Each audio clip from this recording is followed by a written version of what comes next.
Hockey with an Accent is presented by Molson.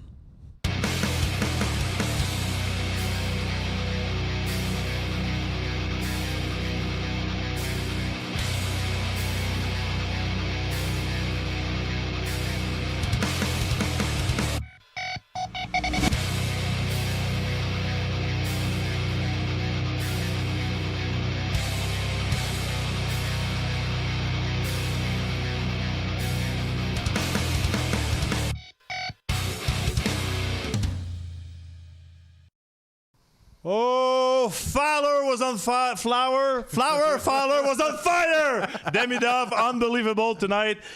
Hockey fans, welcome to the first ever Hockey with an Accent post-game show. We're so happy. We've been working on it for a while. It's going to be unbelievable.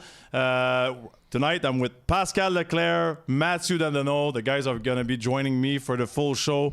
We got a lot of guests coming on. Subban, PK, obviously, Scotty Gomez, GS Giguère, goaltender, Kevin Bieksa, Mathieu Darche, GM of the Long Island Islanders, Rick Nash. It's a full show for us, and we're so happy to be with you guys tonight. It's going to be unbelievable. Is you guys ready to speak a little English? Oh, always, all the time. I speak English very well. Excited to play talk the hockey. You? I'm really happy because it's all the hockey plays and the hockey lyrics. Everything is in English all the time. So now we can actually say the forecheck, the back check. Yeah. And we can say, and it's going to work. And yes, obviously, you know why there's accent in the title, but we're going to do our best to try to be creative. Just a quick story, guys. We've been doing it in French for 7 seasons now, and we thought it was time for a big challenge to go in English. Why? It's a different crowd. People are writing to me for the last few years. Why don't you start your English show, your post game? This is it just for you guys. Special thank you to Molson, who is presenting the show. We know Molson always been there for us, the players, especially the ones that played for the Montreal Canadiens. Thank you for supporting us. Also, Remy Card Trader, if you like hockey cards, unboxing, the breaks they call, they're gonna be with us every show as well. And tonight, guys, little contest to start the first show ever. You could win some cards from a 2024-25 Upper Deck Premium Box.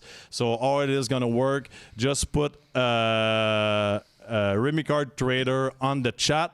At one point, we're gonna pick someone who will win the box. I will open later on the show. So you put Remy Card Trader on the chat, and at one point somebody from our team is gonna contact you for your email. Make sure you do it before the segment, because if we don't have any answers from you, you're going to be out. Before we join PK Subban and Scotty Gomez, guys, overall reaction right after the game. No, it's a big win. It's a big win. It's a big 24 hours. It was a big win last night against the Leafs. And tonight wasn't an easy test because Ottawa, we have to remember, is in the deep playoff chase. And they've been playing really well lately, especially defensively. With a big loss. But what I like is we took advantage. Obviously, Ottawa had Sanderson out. So, you know, when you always want to take advantage of a team when one of their best players is out. And obviously, being a former goalie, I really looked after the Jacob Fowler's game today. Maybe, you know, it was kind of a surprise this morning when we was it a surprise? Maybe yes or no. We knew eventually that at least we had a feeling that he was going to come back with the Canadian. But getting the start, the back-to-back was a good decision. He was really solid. He was having a great year again, like in the American League. Was great, I thought, for his first 10 game in the NHL and his 11th start of the season. Very, very solid, very composed, very sound technically, made some big saves at big time, especially in the second period on the breakaway of Amadio, and especially at the end of the game. You know, when Ottawa was trying their last push, he was very, very solid. So for me, but overall, it's a good team win too. We found a way just to close the game with a lead in the third, and overall, I like the game. I couldn't agree with you more, because the Achilles heel of the Montreal Canadiens all season long is what is goaltending. It was tough. And now we know back-to-back, they don't play the same goalie twice. And we were like, it's getting close to the end of the season. Is it Dobesh again? Can we pull it? Because he only had 18 shots last night. Yeah, and he was good. And he was good. So night. it's like, are we putting Montembeault? Are we gambling again? Because he hasn't found his game throughout the whole season. But the call-up of Fowler, what a call. And he hadn't played much because he was I guess he was sick, yeah. in the American League, but he had a good start on March 6th. And it's like, we need that guy because he's the future. And we got the youngest team in the NHL. The Montreal Canadiens has the youngest team. So why not bring a young goaltender to go in that group? And what a game he played. Like, you're the goalie guy. He was technical. He was sound. He gobbled up all the rebounds. So it was a great win, especially on a back-to-back. And that kind of pushes out the Senators from the picture of the playoff pictures. It was huge. What did you like, Max? I loved it. I mean, I love Demidov, obviously. I think he played the right way. It's tough to be creative and be good offensively and then play the hard way like he did on the last goal. Goes to the net, drives the net, plays the right way at the right time as well, right? It was a critical moment at this point in the game. I can't wait to speak with PK Subban coming up in the next few minutes about Fowler, because PK kind of lived the same thing. Remember, guys, like during that run in 2010, that's right. we went far in the playoffs, and PK arrived at the end of the season, and we weren't expecting anything from him, but he was a savior in a way when Markov got hurt, and But you know what though, the young talented guys, they figure it out quickly. It doesn't take them 50 or 60 game in the league. You can see that they have an impact already. Sometimes you see some consistency, but you have flashes early. I mean, I thought every young players are going to turn out a stud or a really, really good player in the league. You put them right away, and you see in their first few games, Fowler, like I said, in his first 10 games, you saw some flashes, you saw some big plays. He made differences right away.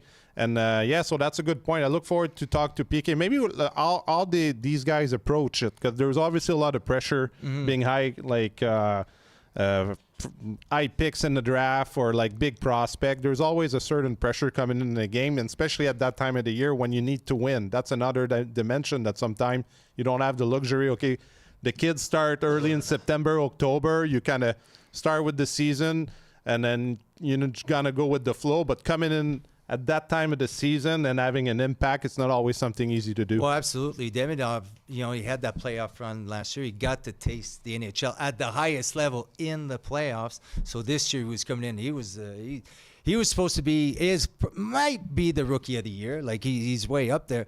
But it reminds me a bit of Pavel Datsyuk when Pavel came in with the Red Wings. He was his first few games. It was a feeling out process, and then he figured it out. And I remember it was he hit a guy in the corner, and then he got the confidence, and then you saw the super skills like we see with Demidov. But at the same time, it's the hard work. So it doesn't matter if you got all the skills in the world. If you don't work hard, it's not going to happen. But he works hard, like you said, Max. Drove to the net, and that's when the Canadiens won the game tonight.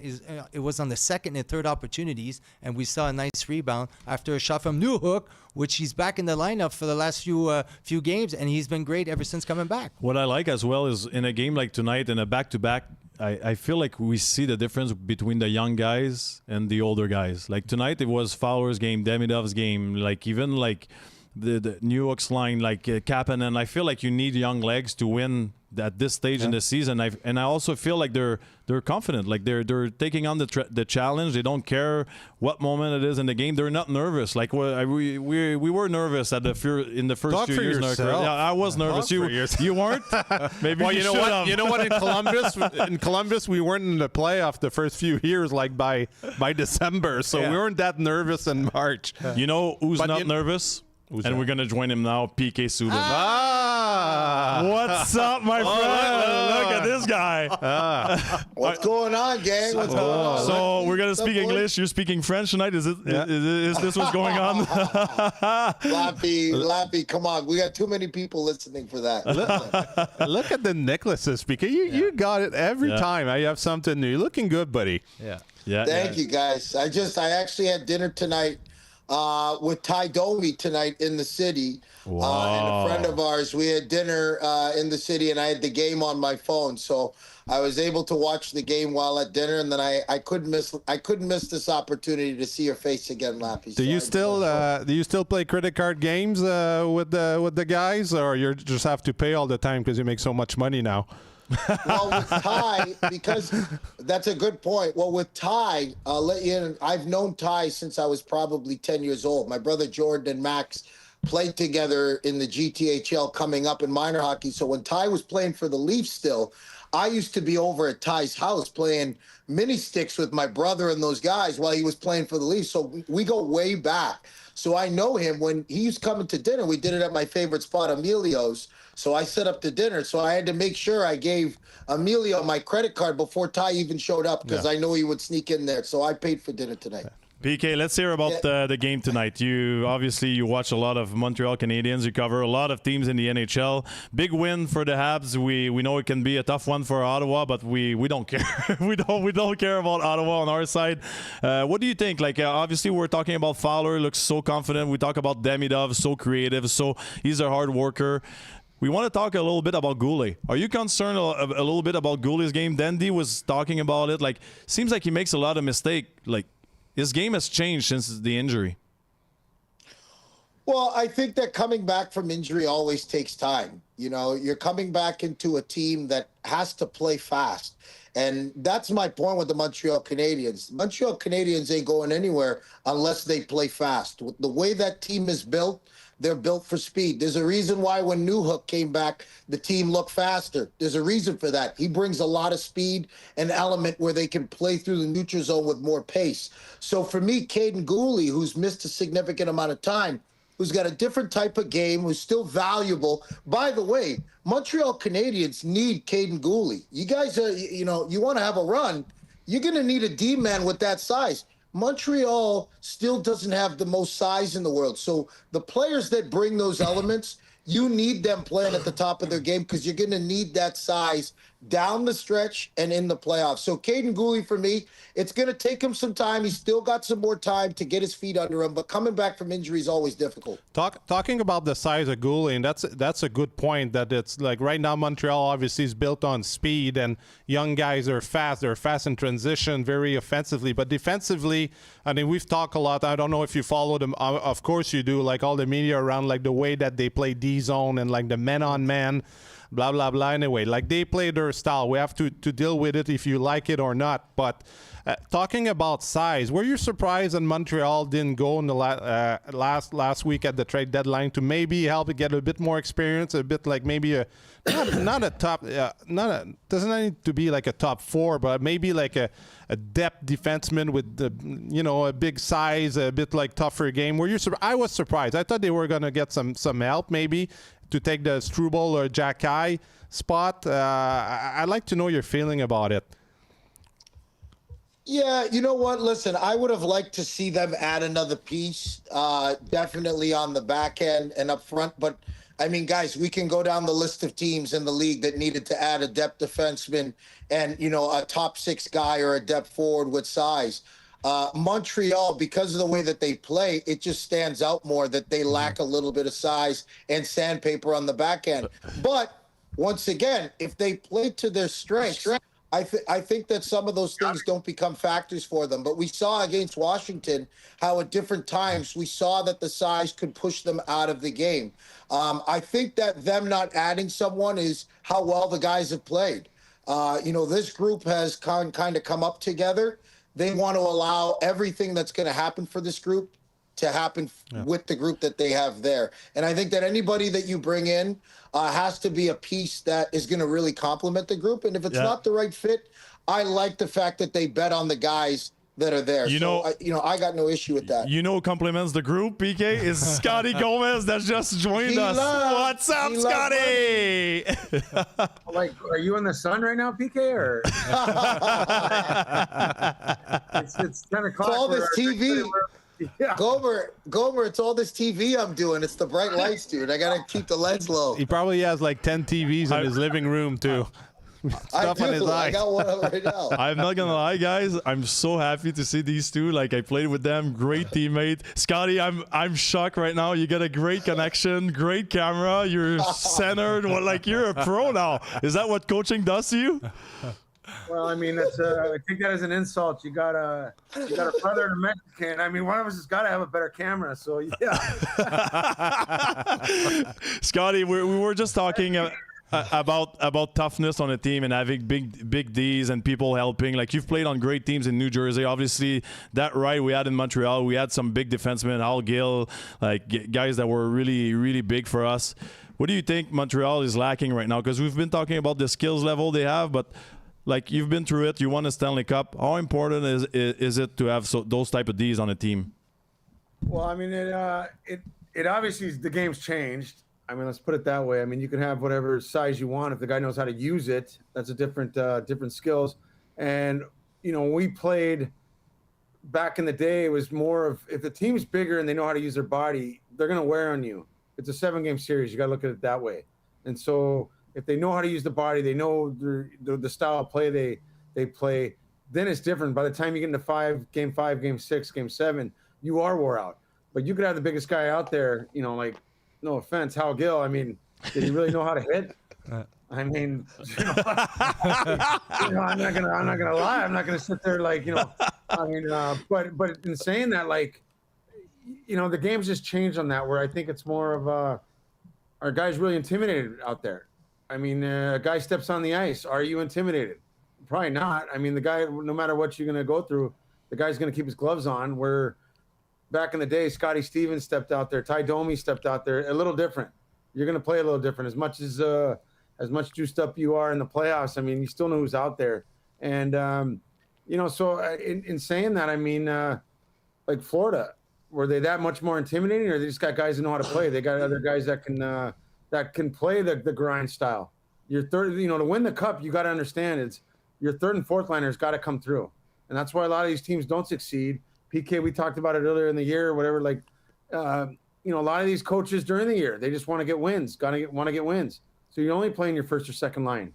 Well, when you make it and you got to go in there, I'm going to need guys like Lappy. I'm going to need guys like you that understand this is how you win playoff games, because your third and fourth line guys have to be involved, where it takes pressure off the top dogs. So if they get off to a slow start, hey, as long as the third and fourth line is doing the job, the other guys will come through. And I think the physical part of all that, I mean, I'm more worried about the Chicago Steel. Oh. Well, I remember Scotty Gomez. I remember Scotty Gomez, which, strangely enough, your rookie season, I think it was, you guys won the Stanley Cup, and I think you won because of me. Why? Because there was an incident where we played. It was in Detroit, and I hit Jay Pandolfo, and he got cut. It wasn't my fault, really. He got cut, and Robbie Ftorek threw the bench on the ice. And next thing you know, throwing the bench on the ice, a few weeks later, he gets he's out. Larry Robinson comes in, and then you guys go on and win that cup with all those guys, those great guys. Your third and fourth line were amazing, but Robbie Ftorek, and then they win the cup because of it. And I think it's my fault. It's my fault. You were one of the best around the ice. Yeah, there's no question. Yeah, we'll get you a sticker for that. But he talked about grinding it out. All these lines, you grind it out, and that's how teams won the Stanley Cup back then. Your third and fourth line were huge. But you guys watch a lot of hockey in PK, especially you see a lot of the games around the league. Like, and I'll ask you guys, because you guys played forward. It's a different ball game than being a goalie. But with the Montreal Canadiens, from what you see, do you think Scott, you were saying about like playing hard and stuff, but like you have like intimidating in Montreal right now? I don't think we have anybody that really kind of intimidate. Like I can't pronounce this word in English. I'm sorry, very hard. But we don't have a Tom Wilson, right, or something like that that's gonna just go and run guys. Do you think that the guys we have, if they're not tough, can they play hard minutes and tough minutes? Do we have enough guys that will get into the fight? Well, first and foremost, go ahead, PK, sir. No, go ahead, Gomer. You go first. You're the Gomer. You go first. You're Gomer. No. Like, how many teams have a Tom Wilson? That's a good point. That's once in that's a different ballgame. That guy is. But you know what I mean? Like maybe Tom Wilson's the top of the food chain, but guys that would play that kind of game. Yeah. The first and foremost is you got to get in. And then the one thing about, Detroit's back in the day, Jersey, I mean, we had guys that understood that, like, the last 2 minutes of a game, I'm not going out there. And I used to get mad about it, but guys like Jay Pandolfo, John Madden, Sergei Brylin, it's their turn. They're going out there. That's why we won. We accepted that. Now, that's the teams that actually we had guys like that. Detroit was the same way. Colorado, I mean, where teams, if you don't have that, that's where the trouble starts, where you have to know your role before going in the playoffs. And that's where, like, third and fourth line guys, now it's different. I mean, I was listening to a Brett Hall with Ray Whitney. If you went on the ice with the fourth line guy, you better get a point or goal, because the fourth line couldn't skate, but they could intimidate. Yes. It's just the way it was. I mean, one of my best friends in the game, Jim McKenzie, he'd be the first to tell you, because I got put on the fourth line many times with him. And he's like, hey, it's a little different here. You can do this. Okay, so we understand that. Now in today's game, everyone can skate. The fourth line can skate just as the first line. It is what it is. But are you willing to understand that certain guys, you're not a goal scorer. You're not going to do this, but you can help our team out by playing this way. It all depends if guys are willing to accept that role. That's where you see, PK would know that better. I mean, you watch it every day. You understand the difference of teams. Are guys willing to set that role? And in Montreal, I don't know. I don't watch enough. But that's how you win, because your third, fourth line guys have to. Go ahead, sorry, PK. 100% Gomer. And just from watching the games, what I would have to say is that every team is going to be built different. Obviously, like Gomer said, not everybody's got the luxury of a Tom Wilson, right? But as you're building a team, if you know that you're in the East or you're in the Metropolitan Division, you're going to have to go through teams like Washington that could be a little bit bigger. But it changes. So, the reality is that Montreal has built a team that's going to play with the puck. And that's through their lineup, right? Obviously, Kirby Dach has been hurt the majority of the time. I think why they didn't go out and get a ton of size is him coming back does add a lot of size to them up front, right? Having him and Anderson out there, their team looks a lot different than just having Anderson. So I think that the injuries in some ways, have those guys coming back from injury should give them a little bit of a punch. But make no doubt about this, the Montreal Canadiens are not going to hit anybody and push anybody out of a series. That's not how they're built to win. So expecting them to do that isn't going to happen. But I will say this, you definitely need guys that are going to commit to that brand of hockey, and specifically some of your skilled players, right? Like, you got a ton of skill there, but you need team toughness. Like, that's where I see it for Montreal. But a perfect example of that, and they're going to be tested once again come playoff time, is the physicality of playoff hockey and whether they're going to get pushed out. I'll tell you something, Lane Hudson, he's got crazy compete. He's not the biggest guy, though, right? Over a 7-game series, can compete as hard as you want. How much energy are you going to have left in the tank after throwing those big guys around or trying to compete with some bigger bodies? So I think that the way that they play, when the Montreal Canadiens are at their best, they're playing with the puck and everybody else is chasing it. And as long as that continues, then they're going to be in a good spot. When they don't have the puck, I mean, they're a subpar team. They're not pushing anybody out of the game. PK, you were a high-profile defenseman, and you just mentioned Lane Hudson. Like, he's had 3 penalties in the last 2 games. He tries to push the pace. Obviously, he does great things with the puck.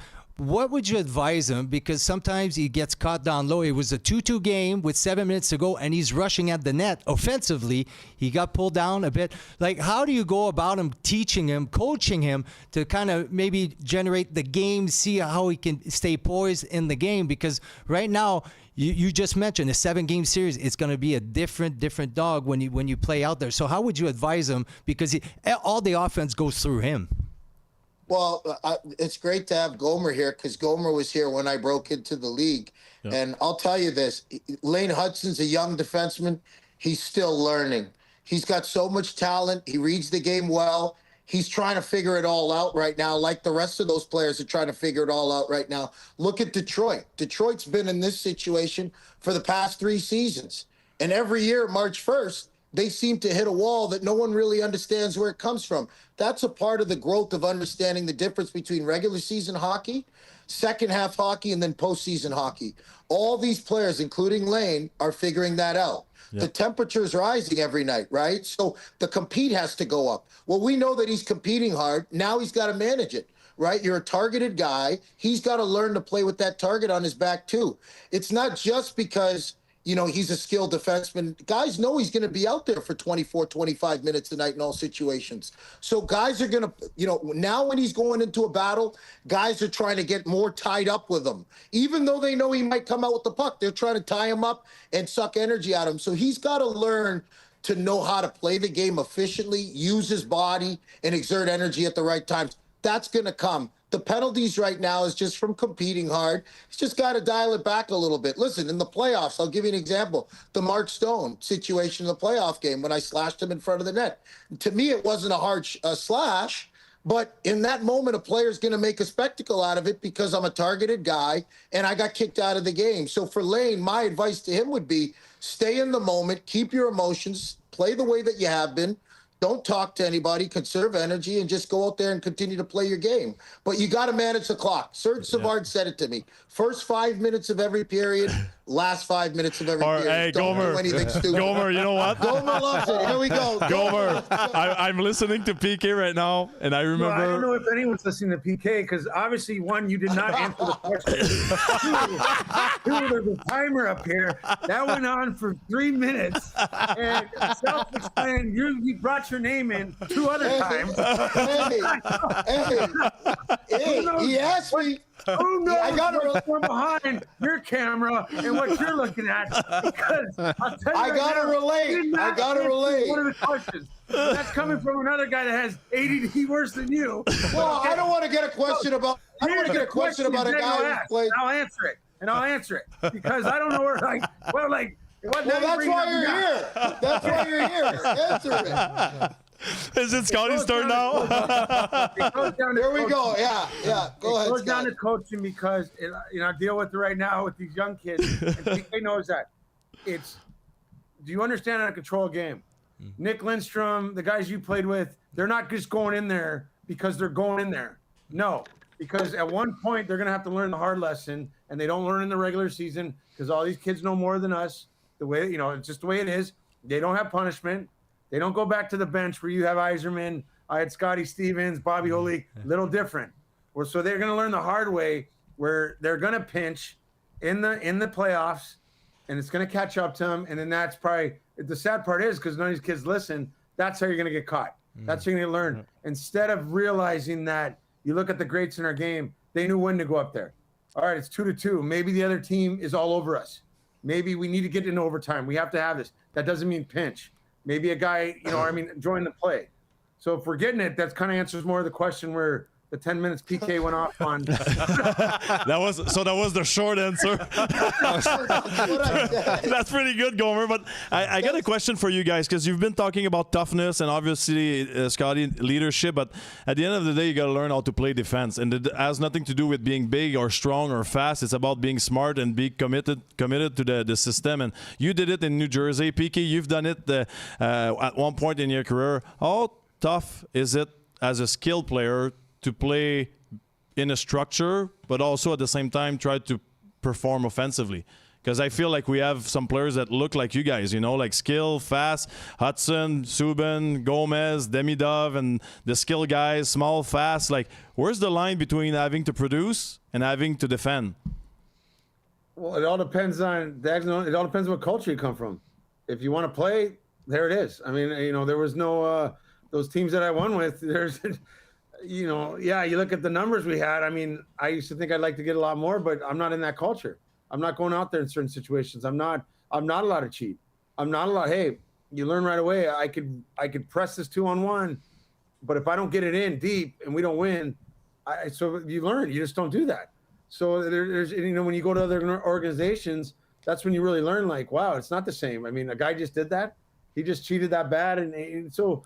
You can't really. I mean, it all depends on where you're growing up and what organization. What are the other guys? I mean, it's pretty easy to play defense. You stay in there, but if you have no, we've all played with guys that they had different rules, where it doesn't apply to them. So, okay, and then it rolls down the team. Well, if he doesn't have to do it, why do I have to do it?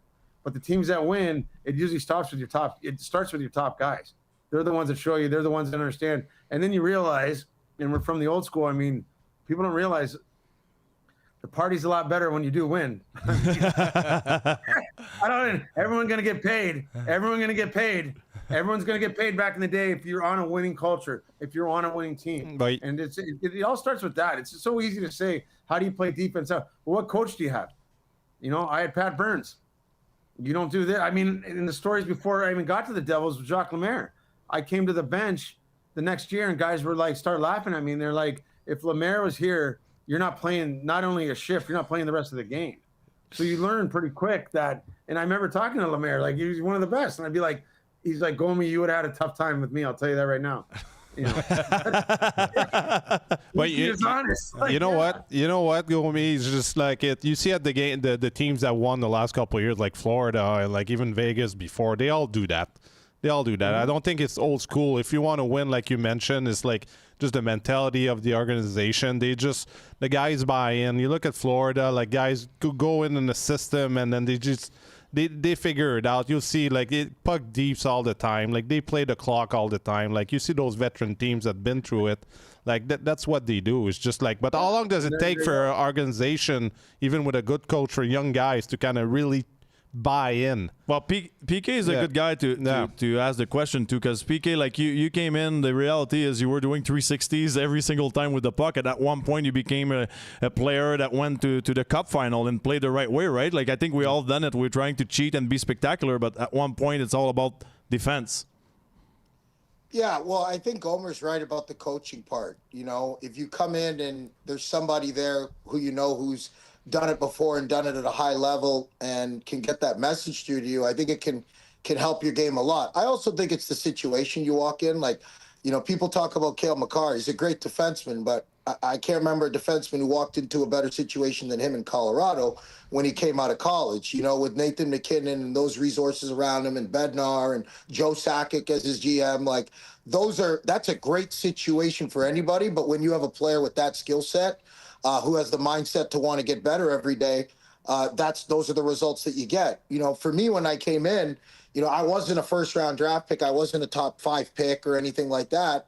So for me, I had the mindset that I had to prove myself. I wasn't a first-round pick. So making plays at the right time or making a play might go a longer way for me than just getting the puck off the glass and out, when they could probably get some 31-year-old defensemen to do that. So realizing that, like, my mindset was wanted to be a game changer. Well, you have to learn how to do that. And that's like what Gomer said. No one when to do it, when not to. But you also can't be scared to go after the game and go after it. And for me, going after it meant going after my job. Like, it wasn't necessarily making a play. It was like, I want to be here. So I got to play better than the amount of mistakes that I'm making. And it wasn't always clear. Like, I had coaches that told me that I probably wasn't going to be an offensive-minded guy, just a steady two-way guy. And Gomer was one of the guys that told me, dude, you can play this way. Let's go. So it's also having the right teammates too that can see that ability in you and remind it, because it can be tough when you're a young guy. You're trying to figure it out, but it's not easy. And sometimes you need guys to tell you, even if it doesn't always get through, it's always there, right? And it's still there. So I think that it's your mindset coming into it and the situation you're in. Like another thing, you just wasted all of our time. You knew you were nasty from day one. You knew you were nasty from day one. You know what? Hey, okay, you know what? Hey, Gomer's right. Hey, Lappy, I didn't give a shit. Lappy, when I came in, hey, Gomer's right. Hey, when I came in. Step aside. Oh, hey, he's right about that. And I knew right away you wouldn't listen to one word I said. That's right. Listen, I had to eat. I wanted to have fun, but I needed the job. Like, I wanted to play. I wanted to play. Yeah, and I could play. Hey, I knew I could play. The only time I yelled at you, and I got yelled at from the media, is it was we losing 5-0, and PK scored, and he started the bow and arrow. It was a nice goal. And I said, overtime, come back. Remember PK and I grabbed you. I was like, dude, you can't do that. You can't. And then, I was going through my thing for Montreal. Yeah, but Gomer was never. How dare he say that to him? How dare he say that to PK? PK, you remember that? I was like, kid, we're getting killed. You can't do that. Like, Gomer's like, but the thing is like, Lappy, as a player, as a young player now too, and that's a great point, is these young guys, you can't scream at them anymore. No, you can't yell at them. You can't, so like the difference is that like Gomer knew, like, my dad, like he used to tell the guys like, oh yeah, be harder on PK. Like that was that old school mentality. So, for me, Gomer's right. I came in, I had the confidence and I wanted to play, but I always tell Gomer this. I wish I could always go back and relive those first couple of years because the game was so different. The culture was different. And that's what I was raised watching was those guys on TV, right? Like not what you're seeing today, which is a different game. So once again, you lie again. Because I think you're one of the players in history of the NHL that had the funnest 2 years in the NHL. Best. I put you up there as one of the guys who had the two first years of the NHL. I'm putting my boy PK the Sizzle right up there. Hey, good for you, PK. You're living the dream, buddy. Yeah. We all want to live your dream. Yeah. Like Dave Bosa would say, I want to be PK for a day. Oh, that'd be awesome. That'd be great. For an hour. Oh, hey, you know what? I'll take 20 minutes. Hey, it's gonna go crazy. I would never take PK for a second, but Yeah, hey. I did get to see the two. Here's the sorrow story. I could go back. Shut up. This is what happens when you get a guy that was a rookie when the other one was a veteran during his first season. No, still the same day. Me and PK knew, was like, I've always loved this kid. We went to a Pearl Jam concert. I don't know when it comes. I'm still yelling at him. You can't do this. Hey, Lappy, look at this. Hold on. Speaking of Pearl Jam, Gomer, look at that right there, buddy. Hold on. Oh, wow. Right there for you. I can't even see that. Look at that, Gomer. Hey, Gomer, I got some of that Jimi Hendrix here for you, too, if you need it. Look. PK's the only one. PK's the only one who took Pearl Jam. We went with Frosty, Dax. We took Frosty. PK's the only one. I only know about 4 or 5 Pearl Jam songs. PK knew 0. PK knew 0. So before he showed This was my first concert. Dude, and Gomer turns over and I'm like, He had a Armani Adidas suit that was half buttoned. Gucci. Hey, admit it, PK. You're like, where the fuck am I right now? He knew the whole time I had to take. Hey, I loved it, Lappy. It was great. We had a good time. That's unreal.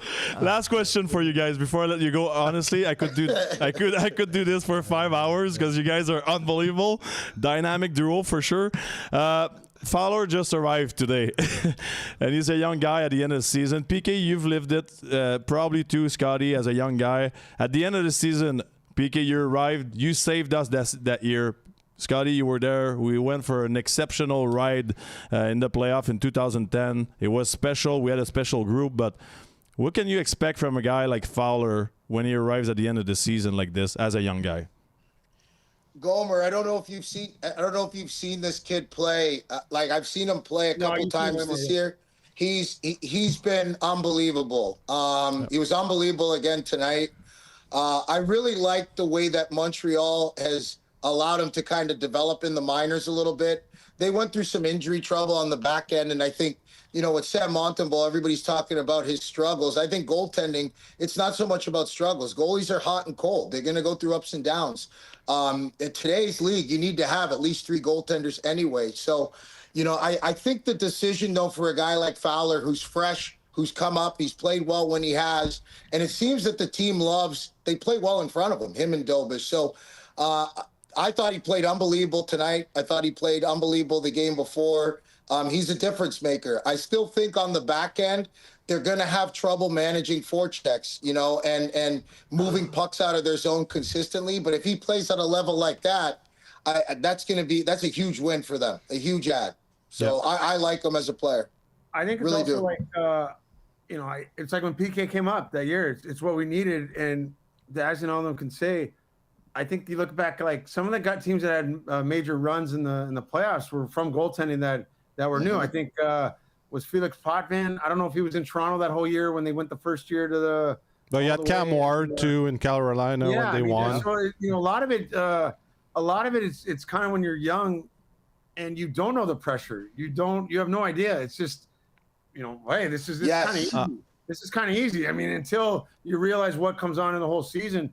But I know that kid, when you first get up, and you're coming in the right time, or like there's no pressure. I mean, obviously Montreal's a different beast, but there is no pressure. It's like, wow, I don't even know what happened all during the whole season. But there's been a lot of runs in the past that people have made just because of the young kids that don't. I mean, PK was a perfect example. He came up and it was just a jolt we needed. Always, the sizzle was there.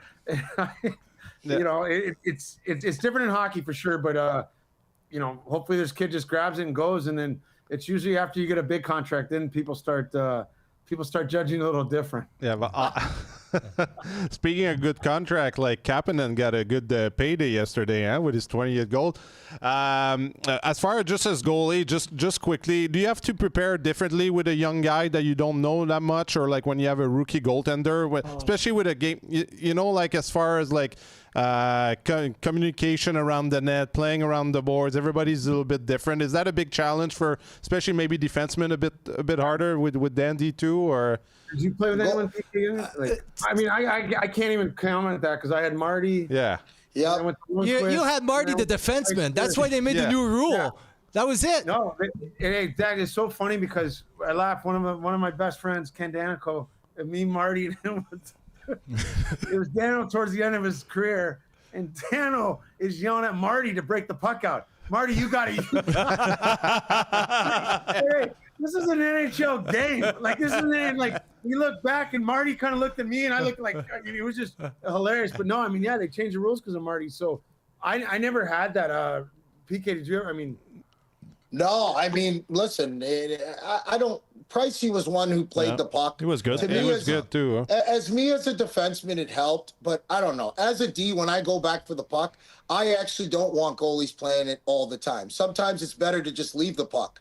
So, later on in my career, I saw it as a benefit, but to be honest, today, goaltenders, you're going to have enough practice with your D. I don't think any of that stuff is. I need you to make those saves. I need you to make the first and possibly second save. Once I know you can do that, I think guys can play a little bit more safe, meaning that they're confident. They know that you're not letting in soft goals. It means you can keep a tighter gap. You're not worried if a guy gets a step on you and is shooting it from outside the dot. And that's not a prime scoring chance against Pricey or Pex, right? So you have your safety zones as a D-man, but breaking pucks out, like for me, I always thought, if I'm on the ice, it's my job to get the puck up to the forwards. I'm not saying it's the goalie's job to do that. That was my mindset.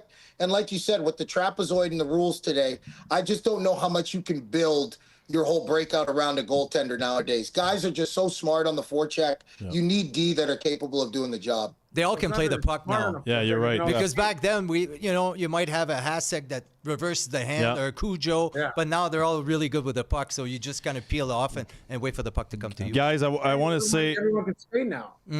You're right. Before, we had guys that couldn't skate. I mean, how easy was it for a goalie? You get a guy that could... It takes him an hour to turn. I mean, all he has to stop the time now. I mean, you're so right, Gomer. It's just the way it is. Yeah, they had to. They had to. Hey, guys, I want to take 2 minutes to say thank you very much. We know who your real friends are when you start a new project, and guys are saying yes right away. You guys did a great show. You guys are unbelievable. Thanks so much. It's really, really appreciated. Gomer, good season. You're a coach now. Don't yell too much. G-Love money. G-Love. G-Love.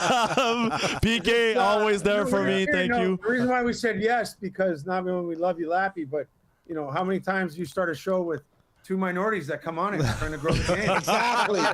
One guy, about time. One guy that can't even. PK, fix your screen. You're the sizzle. Hey, Gomer. You got on Gomer, I'm in Manhattan. The game's growing, player.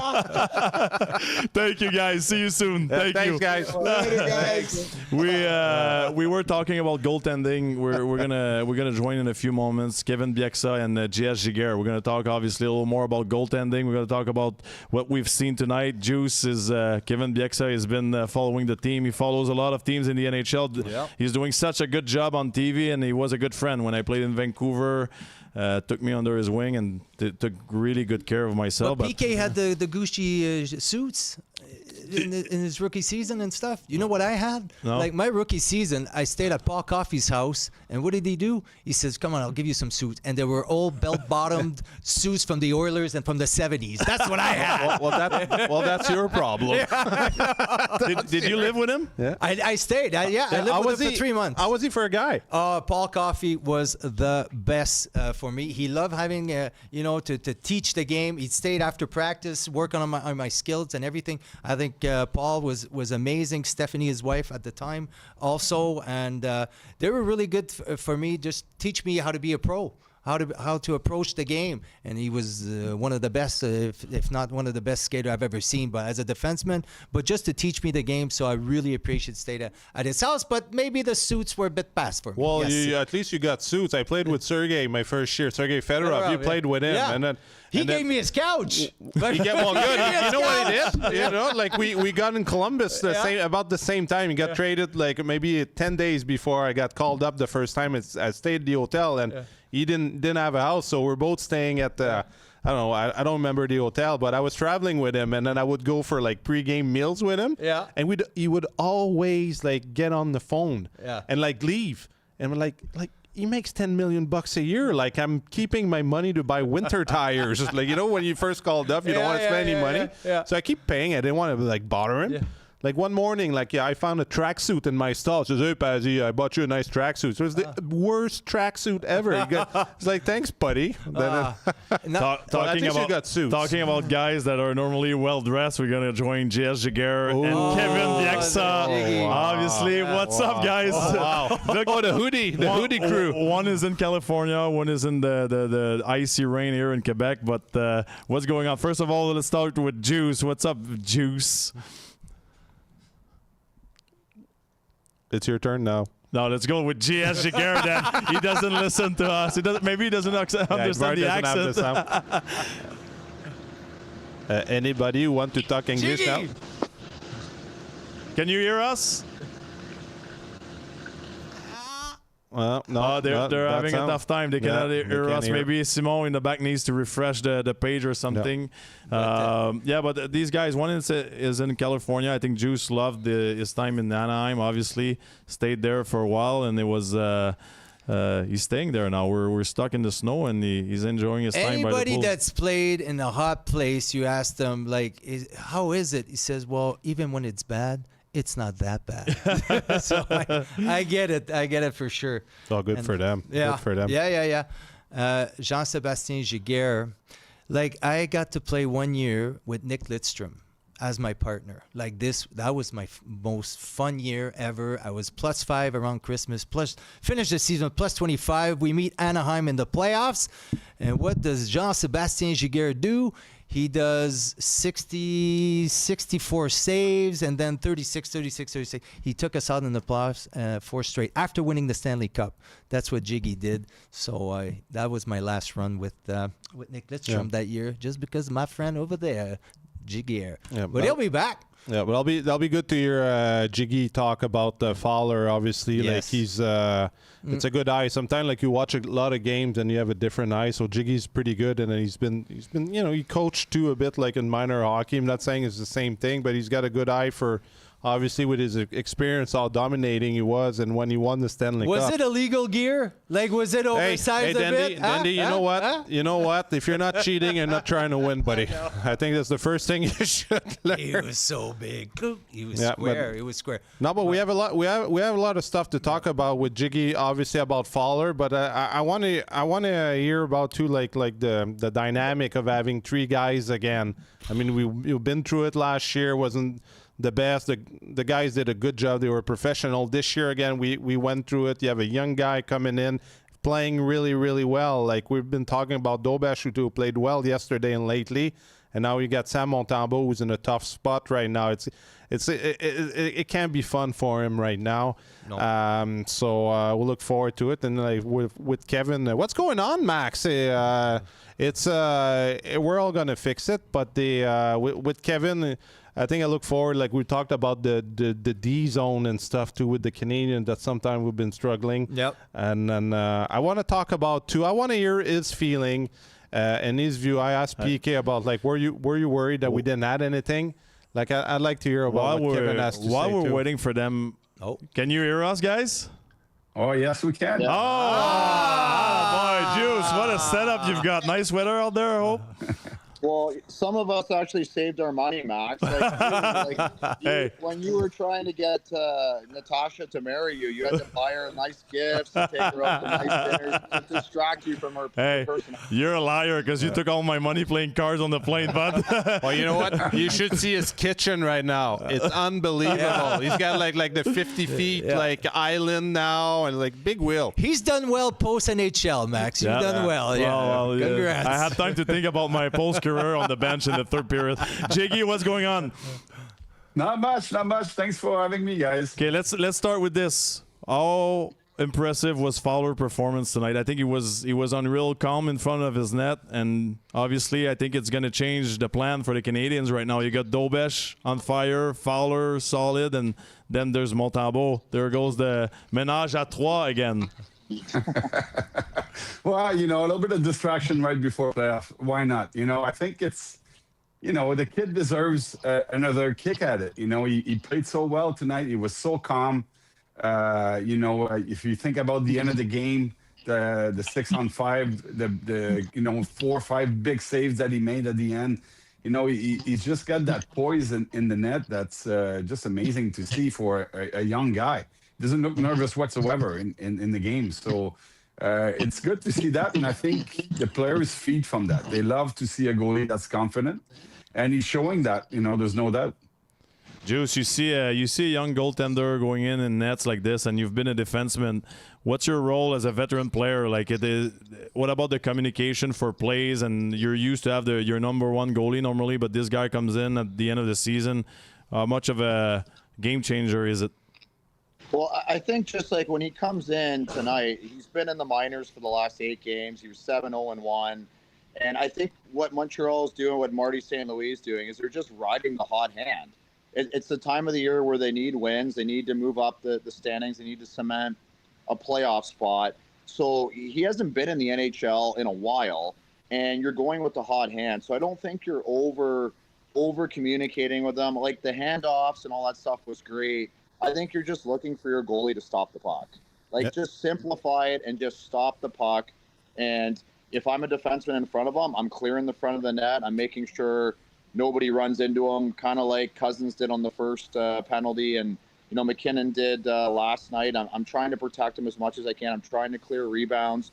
So he just has to worry about making the save and not so much the save, the rebound. Although he did do that at the end, especially with the goal he pulled. So I think it was a gutsy call to play him, but it's warranted considering the struggles that Montembeault's had. And I just think it was a kid who's been riding the hot hand, and he got the job done tonight in a big way. What's your feeling about this? And I agree with you, Kevin, that he's been pretty good even in the American League, and even in his first 10 games with the Canadiens. He lost his last 2 starts before getting sent back, but he had some big wins for the Canadiens. And do you think he can catch up to the team to just kind of not roll the dice, but kind of just it's a lottery, whoever runs that? Can he catch up to you towards the end of the year that don't have a clear number one? Obviously, we're from a different maybe generation when there was always a clear cut number one. Jiggy, you were one. When I played too, was more of that structure as well than the number one, number two. From what you see, you guys see a whole bunch of games around the league lately. That's all we talk about. What's your feeling about it? Are we playing a dangerous game right now in Montreal, or we just don't have a choice? Well, I think, Pascal, there's no need to give anybody a number right now. I think you just go with whoever you feel is going to give you the best chance of winning any given night. You got 3 goalies, three goalies that can play and have success in this league. Monty is struggling right now, but, the other 2 can do the job for now. And there's no need to give them a number 1, number 2. I think that's, the fans would like to hear that. The medias are always going to ask who's your number 1 goalie, but I don't think that's important in the dressing room. I think everybody, in the dressing room knows enough about the game to know that I just want whoever can give me the best chance of winning any given night. They don't really care which one it will be. And once come playoff, though, I think at the end of the day, I think the players will like to have a bit of stability. You know what I mean? You don't want to keep switching goalie because that creates a little bit of uncertainty around the team. So I think once the playoff will roll, you'll like to know, who's going to be the guy that's going to bring you into the playoff and play the games for you. But until then, I don't think it matters. I think right now the healthy competition is for who is going to be the backup heading into the playoffs. I think Dovish is probably your guy, just based on play. And I think towards the end of the season, it's basically an audition between Montembeault and Fowler, who's going to be your backup. And then, like Jiggy said, once you get to the playoffs, I'd like to see them pick a guy and kind of go with them, unless they lose a couple of games and you have to make a change. But guys, I would argue that Montreal has kind of a non-traditional type of team anyways. Like the way they play, the way their forwards play in the neutral zone. So I'm gonna talk about this on Saturday night. When Martin St. Louis first came to the team, I asked a couple guys that were in that locker room. I go, what's the difference? Like, what's the practices like? And he said, everything is small area games, like tons of small area games. And if you watch the way, the way Montreal plays in the offensive zone, it's very non-traditional. It's not low to high, shoot the puck. It's not cycle, find the guy in the slot. It's puck protection. It's quick decisions. It's give and goes. It's very creative offensively. And that's non-traditional. If you look at the last couple teams that have won the Cup, the Florida Panthers, before that Tampa a couple years, and even Colorado was more traditional in that sense. So going with 3 goalies, again, non-traditional. But, I mean, that's kind of the team that Montreal has right now. Like, Martin St. Louis has a great pulse, and he seems to be making the best decisions all the time. But, Juice, we lived it in Vancouver a little bit. Isn't that at one point a distraction? Like, we had the Luongo-Schneider thing, and obviously it was a different thing. It was veteran players. But isn't that a distraction for the leadership group that you have to pick a goalie at one point? And can it be problematic? Because always the media, they're going to go like the player's playing better in front of this guy, and they don't show up when there's the other guy in net. I feel like you need to solve it before in the next 5 games, because the playoffs are coming. You don't want to be talking about it until the first game of the playoffs, right, where we're going to be the night before and say, who are we starting tomorrow? Well, just like Kevin said it, I agree with you. Like right now, it would be like if it starts tomorrow, it looks like it would be a Dobesh and Fowler situation. Just if you kind of look at the whole season, that's what it looks like. Those are the 2 guys that actually were a bit more consistent, or at least got some results. I don't. But Lappy, you have an English podcast, you have a French podcast, you probably have a Spanish podcast, and a Chinese podcast. Hablo español, con mis amigos que vienen de España. Estupendo. What are you going to talk about? Yeah, we need some drama. You know what? Though I want to talk about something. You talked about non-conventional, how the offense with the Canadian is, and the goalie situation. But I want to hear you about the D zone in Montreal, playing the man-on-man. And here, like, obviously, like, they're winning games, but we, as a goalie, and I want to hear Jiggy as well. How do you deal as a goalie with a man-on-man? Because it looks like it gives up way more options sometimes, especially when, like, other teams are activating their defensemen.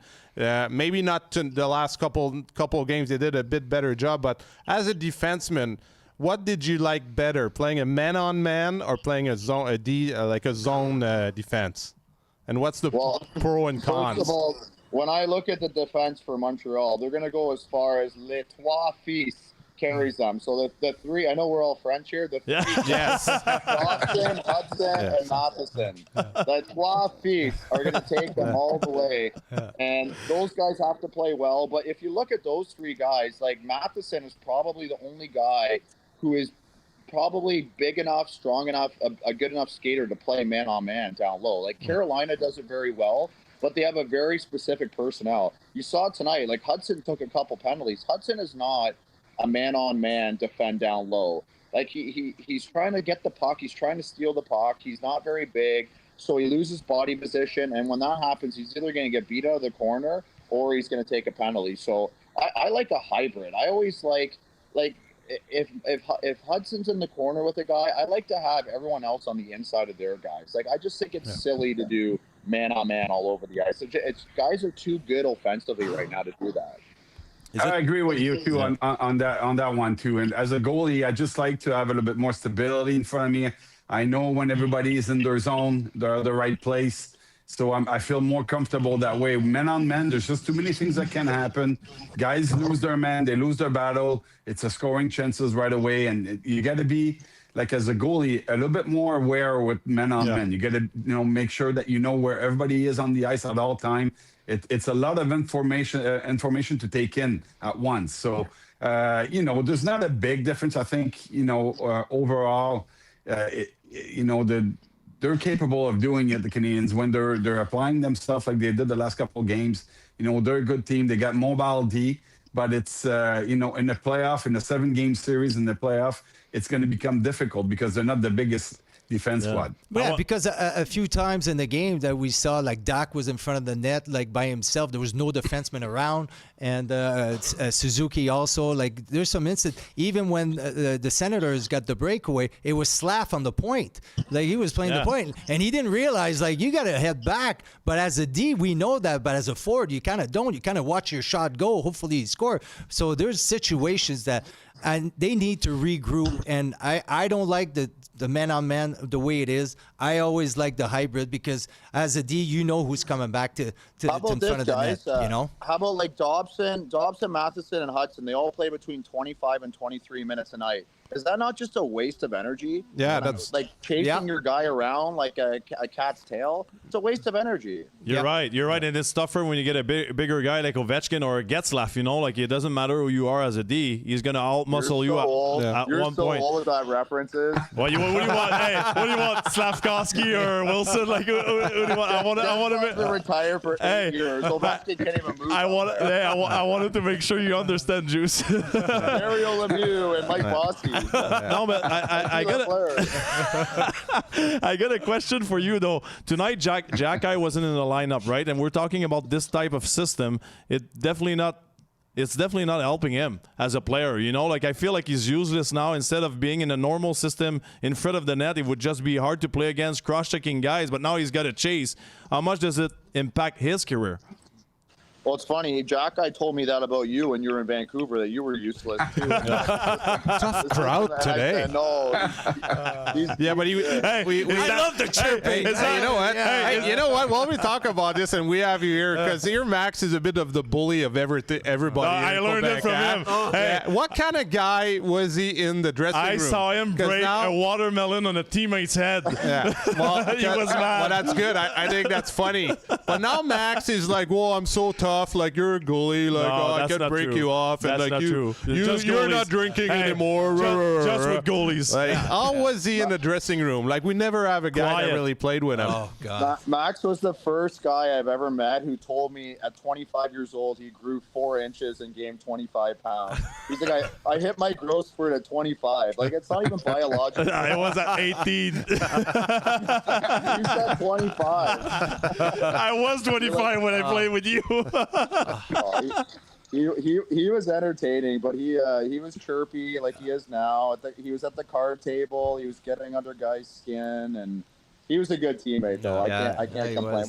We had a lot of fun, but it was nonstop. Like, I don't know if you guys have heard about the Kachucks have their podcast, and they had Connor Hellebuck on, and Hellebuck just talking about the dressing room before all the big games, the gold medal games, and the games in the semis.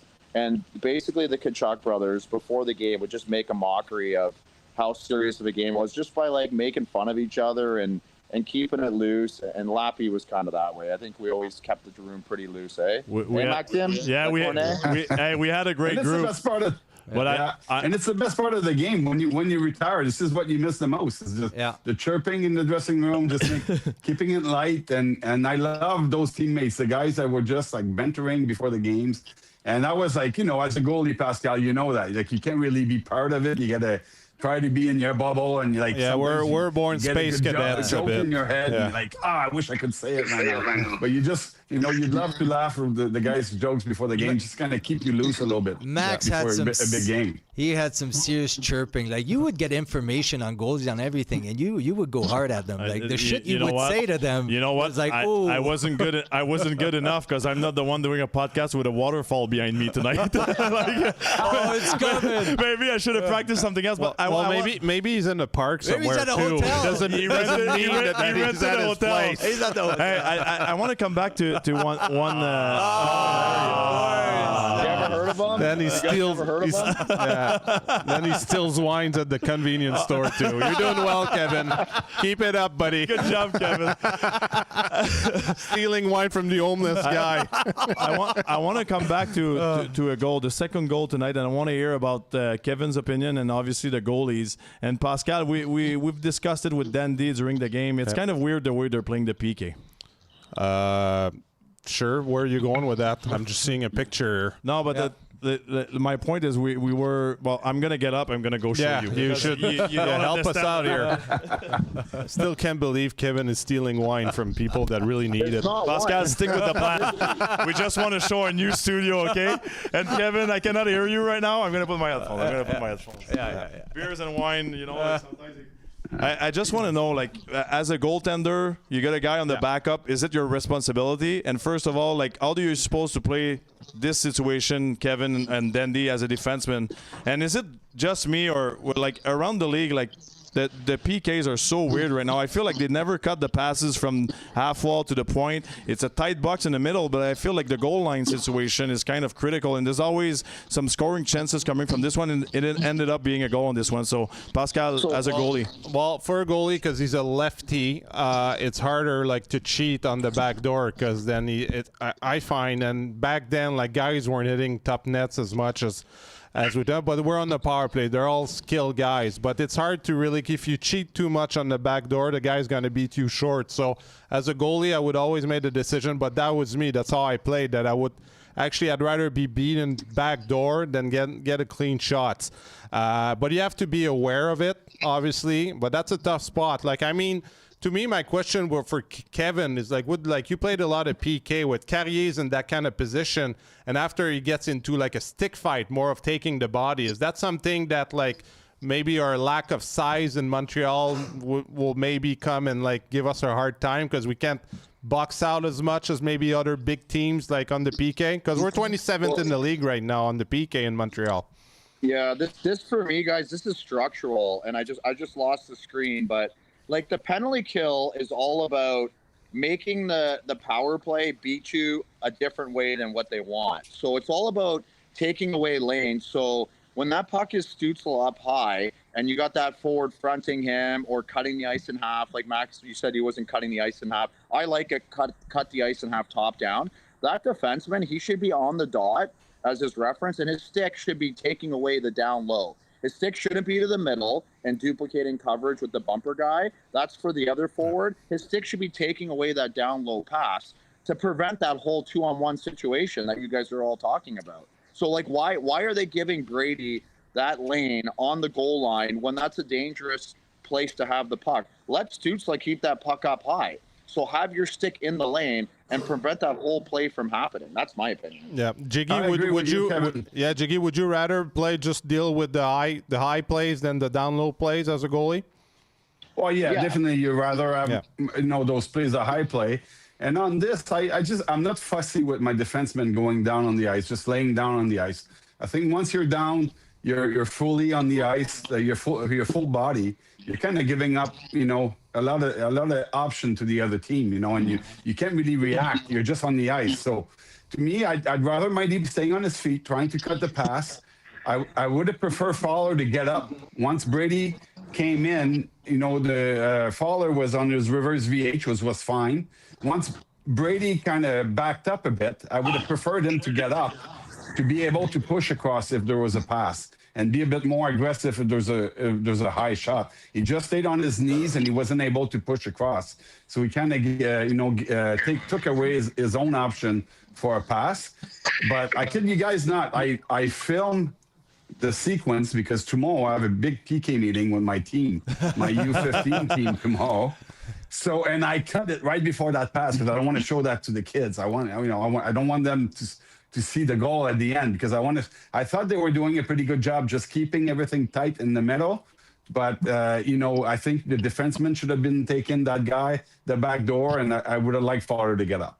Absolutely. I totally agree. I mean, you have to have a better active stick, be more cerebral around the net Right now we're backing down. We're on the ice. Like, you're sliding down on the ice. I think you don't take away that play all that much. I'd rather have him face the play, and you come down and you can get into the stick lane, and like Stützle, he's on his forehand anyway, so let him shoot from there. That's fine. He's on his forehand. It'll be a wrist shot. It's way more dangerous the way they were set up, and Montreal was way too passive. Which is weird as well. There's no bumper, and they're trying to protect the middle. Yeah, exactly. Yeah. I think guys shoot the puck way too well today. You're dangerous from basically anywhere. I think penalty kills should be way more aggressive. I think we're gone. The days of the tight box or the diamond, I think they're gone. I think if you sit back, you're just waiting for grade A's and for one-timers and for cross seams. I think you have to be aggressive. 4 guys pressuring and take it away. And also, I just remember, Jiggy, when you played in Anaheim and you won your cup in 07, you lived in this same neighborhood where I live now. Did you live in the Port Streets? Oh, no, I did. Yes, absolutely. Love that. Best neighborhood in Anaheim. What's your address? What's your address, Juice? Can you say it? It starts with Port. Has the value gone up? It ends with Street. I probably should have kept my house. I sold it right away when I got traded. We're worth so much more today. My God. I want to hear you guys about the third line. We've got a lot of skills, but probably some guys are looking for themselves, like for their role in the NHL. You got Doc, you got Bolduc, you got Jake Evans, who is pretty stable every game, plays the right way. I think when he plays a good game, I think the team is different. But Juice, what do you think of Doc? Like, do you see him being part of the future in Montreal from what you're seeing? And what about Bolduc, who had such a great end of the season in St. Louis last year, but feels like he's still looking for his role on this team? I can't believe how critical you guys are. Montreal's the best team in Canada right now, by far. Yeah, by far. for sure. Come to Toronto for one weekend, and you can't even break the team down because they're so bad. They still have. We watched it. We saw them last night, Kevin. That was You got the best team in Canada, and you're breaking down the penalty kill and the three. Well, what do you want to? Hey, what do you want to talk about? That you bought Jiggy's house from 20 years ago? Like, can you give us a tour of your house? Like, well, I mean, like, Kirby Dach, guys, he hasn't even played 300 games yet in 7 seasons. So, like, the guy's had a slew of injuries. He averages 40 games a year, 42 games a year. I actually like, if you watch his game the last... He plays well lately. He's playing with a lot more edge and a lot more bite. And he's a big guy, but he's always been kind of like more of a perimeter skill guy. But he's starting to kind of, whether he's pissed off he's on the third line, whether he's pissed off he doesn't have a bigger role in this team, I think it's good for him. I think he's played with some bite. And I think in the playoffs, when it's big boy hockey and it's harder to create offense and it's going to be more protect the puck down low with the defenseman on you, spin off him, take it to the hole, I think Doc's going to be the guy, and Bolduc. Those are the guys that are going to create offense in the playoffs, not like peripheral perimeter shooters. So I think, like, let him have a role there and just be patient. But I see those 3 guys having a big role in the playoffs. But I agree too. You need to have, when we won the cup in Anaheim, like, the team was built around 3 lines. We had like a top 9, not a top 6. And you need those guys like down the lineup to be able, those guys are going to be able to step up if somebody gets injured, somebody is not playing well, whatnot. Or, those guys are going to have big minutes. They're going to play big minutes. And we had Paulson and Niedermayer and Travis Moen. That was our third line. Yeah. And they were playing 18 to 20 minutes a game because they were so important. They were big, physical guys that were wearing the other team down. And, I think this is what I see Doc becoming, one of those big forwards. And yes, it's taking a while because he had so many injuries in his time here in Montreal. But, right now he's finding his game, he's finding his groove, and those guys become more and more important as the year goes on. Oh, you're right. But Juice, I agree with you 100%. I think Doc he's skilled, he's big, he's got a little bit of, like, he plays the right way sometimes when he's feeling it. Like, since he came back from the Olympics, he goes to the net. He fought once in the last few games. I'm just concerned about his footwork. Like, he skates well, but I feel when it's time to get out of a situation where you need to be agile, I feel like it's tough for him. And I don't know if it's because of the injuries or because this is who he is, right? Well, no, that's who he is. I think he stands out to you maybe a little bit more because Montreal is such a quick team. Yeah. And there's so many quick forwards, but he did, like you already mentioned Ryan Getzlaf. Ryan Getzlaf didn't have quick feet, and he played 15 years and dominated for 15 years. Like, You're right. Get the puck down low and let Doc. Like, Doc is not necessarily an off the rush kind of guy. And again, in playoffs, I don't think there's going to be as much up and like you remember that 135-second sequence tonight where it was a Mario breakaway. Yeah. I think somebody hit the post for Montreal, Mario breakaway, then they went back down the other way and ended up scoring. You're not going to have too many of those sequences in playoffs. It's going to be a little bit more tight, a couple more dump ins than usual. And those big bodies like Doc, those things are going to be important in the playoffs. Like he can create offense in the zone. Yeah, he's not necessarily an off-the-rush kind of guy, but you got plenty of those in Montreal. He did pull a spinorama. Yeah, that was nice. Last 2 night games to ago. drive the net. Like he did, and I think in the playoff hockey will be second and third opportunities off a rebound. Like we saw those goals from Montreal. That'll be the important goals. And Montreal has a good offensive team. Like they score a lot of goals, and I think that'll be the way to play. If those skills players go to the net like a Demidov did again tonight, I think Montreal can, they could surprise people in the playoffs. Yeah, I think it's just a matter of consistency with Doc. Like we've seen him play really well, then like he's missing in action for 5 games, then he comes back, plays a couple games, and obviously the injuries don't help. Like they slow you down, especially for a guy like him. But now we'll see because last year he wasn't in the playoffs, so. We don't know. I feel this line is going to make the difference in the playoffs. Hopefully. Like Evans, Doc, Absolutely. Bolduc, this is a heavy Well, line, that's right? not the way you asked the question, Lappy. You asked the question like, Well, maybe maybe the accent makes you not understand what I was trying to say. Sometimes we speak Swedish to. I couldn't hear it because the waterfall was too Too much wine or too much waterfall? That's an unbelievable mansion. Wow. Is it? Are you trying to sell it? That's why you're showing it to us? Yeah, he's a real estate agent now. That's not even his house. and the pool is heated. Yeah. No, but Jiggy, don't you think this line could be the difference maker? Like, because last year against Washington, this is exactly the type of line we were missing. Absolutely. We're not going to score 4 or 5 goals during the playoff. It's not going to be that, our first line is going to have a harder time, creating something. So you're going to have big guys coming in, forechecking, creating something down, like putting the puck, playing old school hockey, a little bit more playoff hockey, so that it tires the other teams out. And, then you can have, maybe getting some penalties for the other team. And then you can have your power play trying to generate something. But, a line like this is so valuable in the playoff. Those guys are going to play big minutes. Are going to be tough minutes, especially when you go on the road where you don't have the last change. Those guys are going to be important. They're guys that that not only they can hit, but they have skill too. They're going to be able to generate some offense too.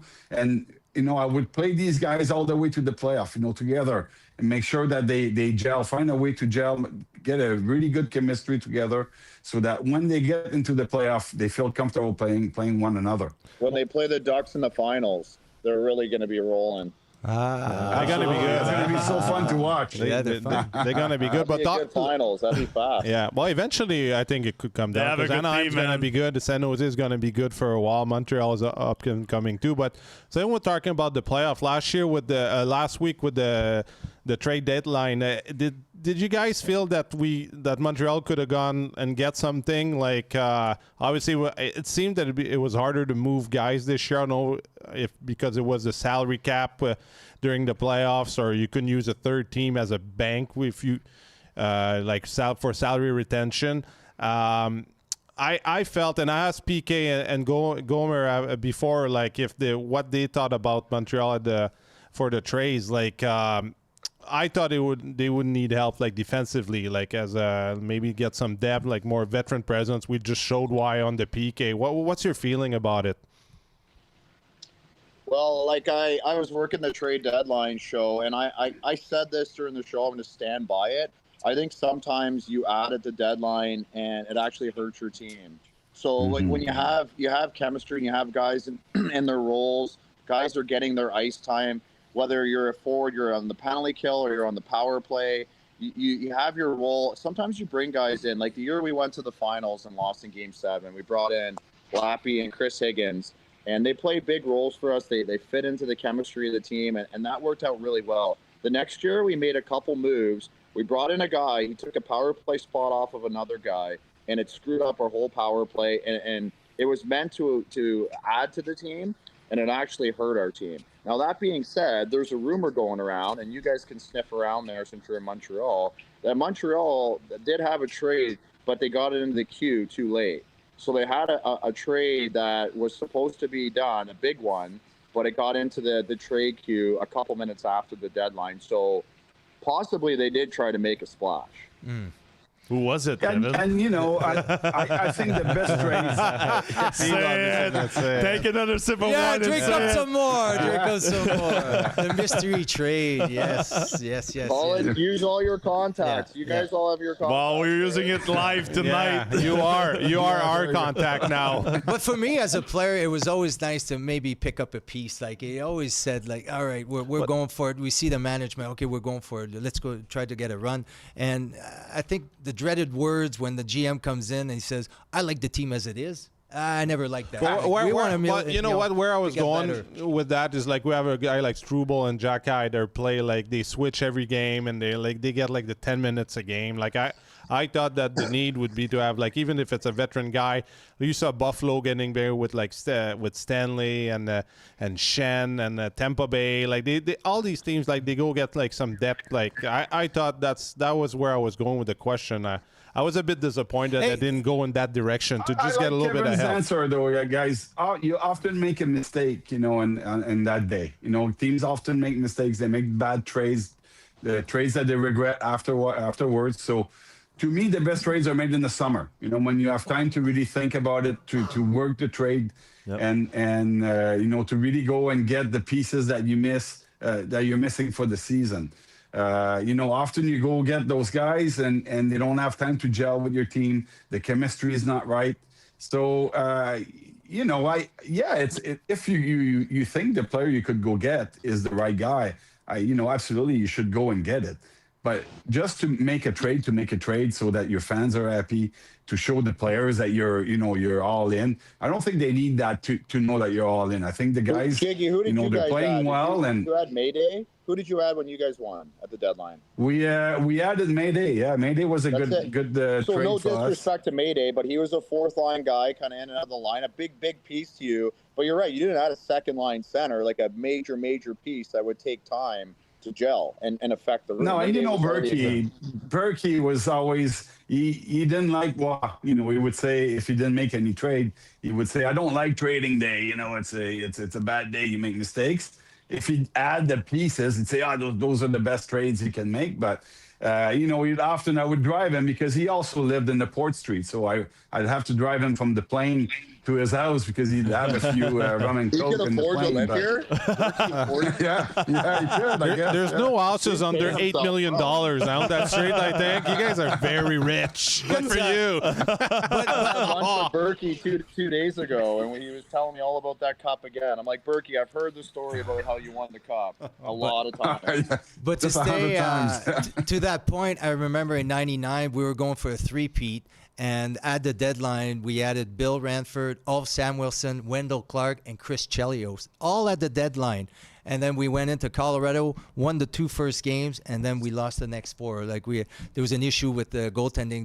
Both guys were kind of injured, and but we didn't end up winning, and we sacrificed a lot. I mean, there was a lot of first round picks going the other way. So, but we were trying to go all the way in, but it didn't work out on the trade deadline, like you mentioned. Blame it on the goaltending, it sounds like. Yeah. Well, Bill Ranford came in. Chris Osgood was hurt. Bill Ranford came in, and he got hurt, I think, after the second game. We're up 2-0 against Colorado. Yeah, but just block And more then your shots. goalies fell apart. That's all I heard. Yeah, that's the classic one. That's always a goalie's fault. Did I mention we were going for a three-peat? Did I mention that with a three-peat? Well, you didn't. Hey, Okay. You got 3. Hey, cut the cord. You didn't get it. Thank you, buddy. Holy, this guy. Hey, guys, I just want to say thank you so much. Juice, you know you've always been there for me. Your first show for us in English, you said yes right away. Jiggy, you're always there for us as well. You're unreal. You're so good. Every time you comment here, people love it. it. Thanks, guys, and hopefully we'll get you back at one point. And Juice, maybe at one point we're gonna have to visit you in Anaheim. We got a few guys here that love California. Well, I usually don't invite major junior guys over to my house. Yeah, but I just invited myself.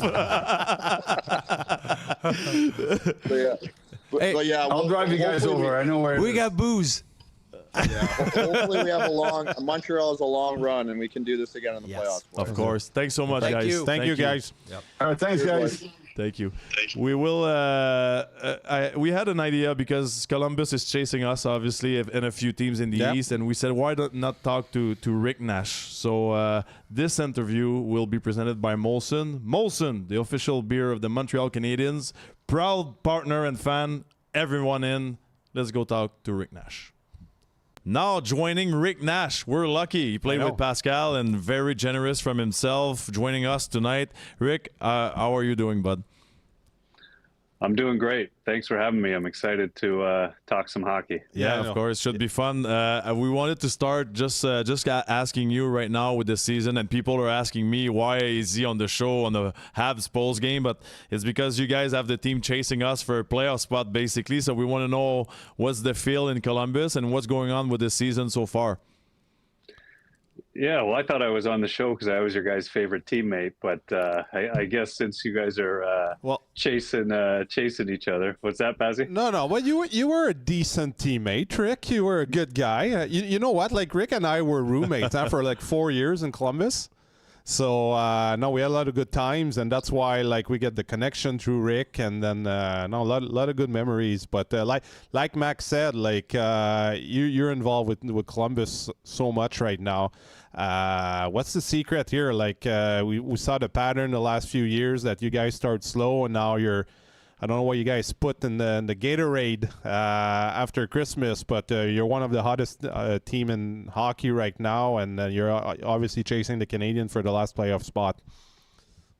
Yeah, well, I think everyone knows we had a coaching change there. We felt like we were underperforming a bit, and you guys both know going through coaching change, sometimes you get a new message. You get ice time that's available for every player to kind of get a clean slate and step up and earn that ice time. And it's obviously worked out in the positives for our team. And we've had a nice little run here, but it's amazing how tight the NHL is. And you go 13-2 or 14-2, and you're still sitting outside a playoff spot. It just shows when you dig yourself a hole, how hard it is to get out of. Yeah. Can you clarify your role with the Blue Jackets? Because I read about it, but you basically do everything for the team. Yeah, what's funny is some days I'm confused with exactly what my role is, but it's director of player personnel right now and development, and that's honestly my biggest thing is development. I'm in control of all our prospects, along with Tommy Cross and Anthony and Mathieu Darche, and those guys do a great job. And outside of that, it's a bunch of pro scouting, amateur scouting, a lot of college free agency. And as Pazzi saw a few weeks ago, it's some things on the business side too, with sponsors and ticket sales and suite sales and all these different areas where I try to help out in any way I can. Yeah, you mentioned, like, obviously you're working close with the younger guys, the younger generation. You entered the league. We all entered the league in the early 2000s. Do you see a difference between the young guys maybe back then, that we were part of that generation, and now? There's a lot of talk about all that, like, now the kids are different, you have to talk to them more, and blah blah blah. Like, do you feel that? Does it make your job harder or easier depending of who you're dealing with, especially with the young guys? Yeah, well, I think one of the biggest things right now with the young guys coming in is everyone wants to ask why. So you really have to explain the why to kids, where, before when the three of us kind of started our career, it was almost always a bad reason to get coached or getting called to the coach's office, right? You never wanted to be back there. And now it just seems like it's switched.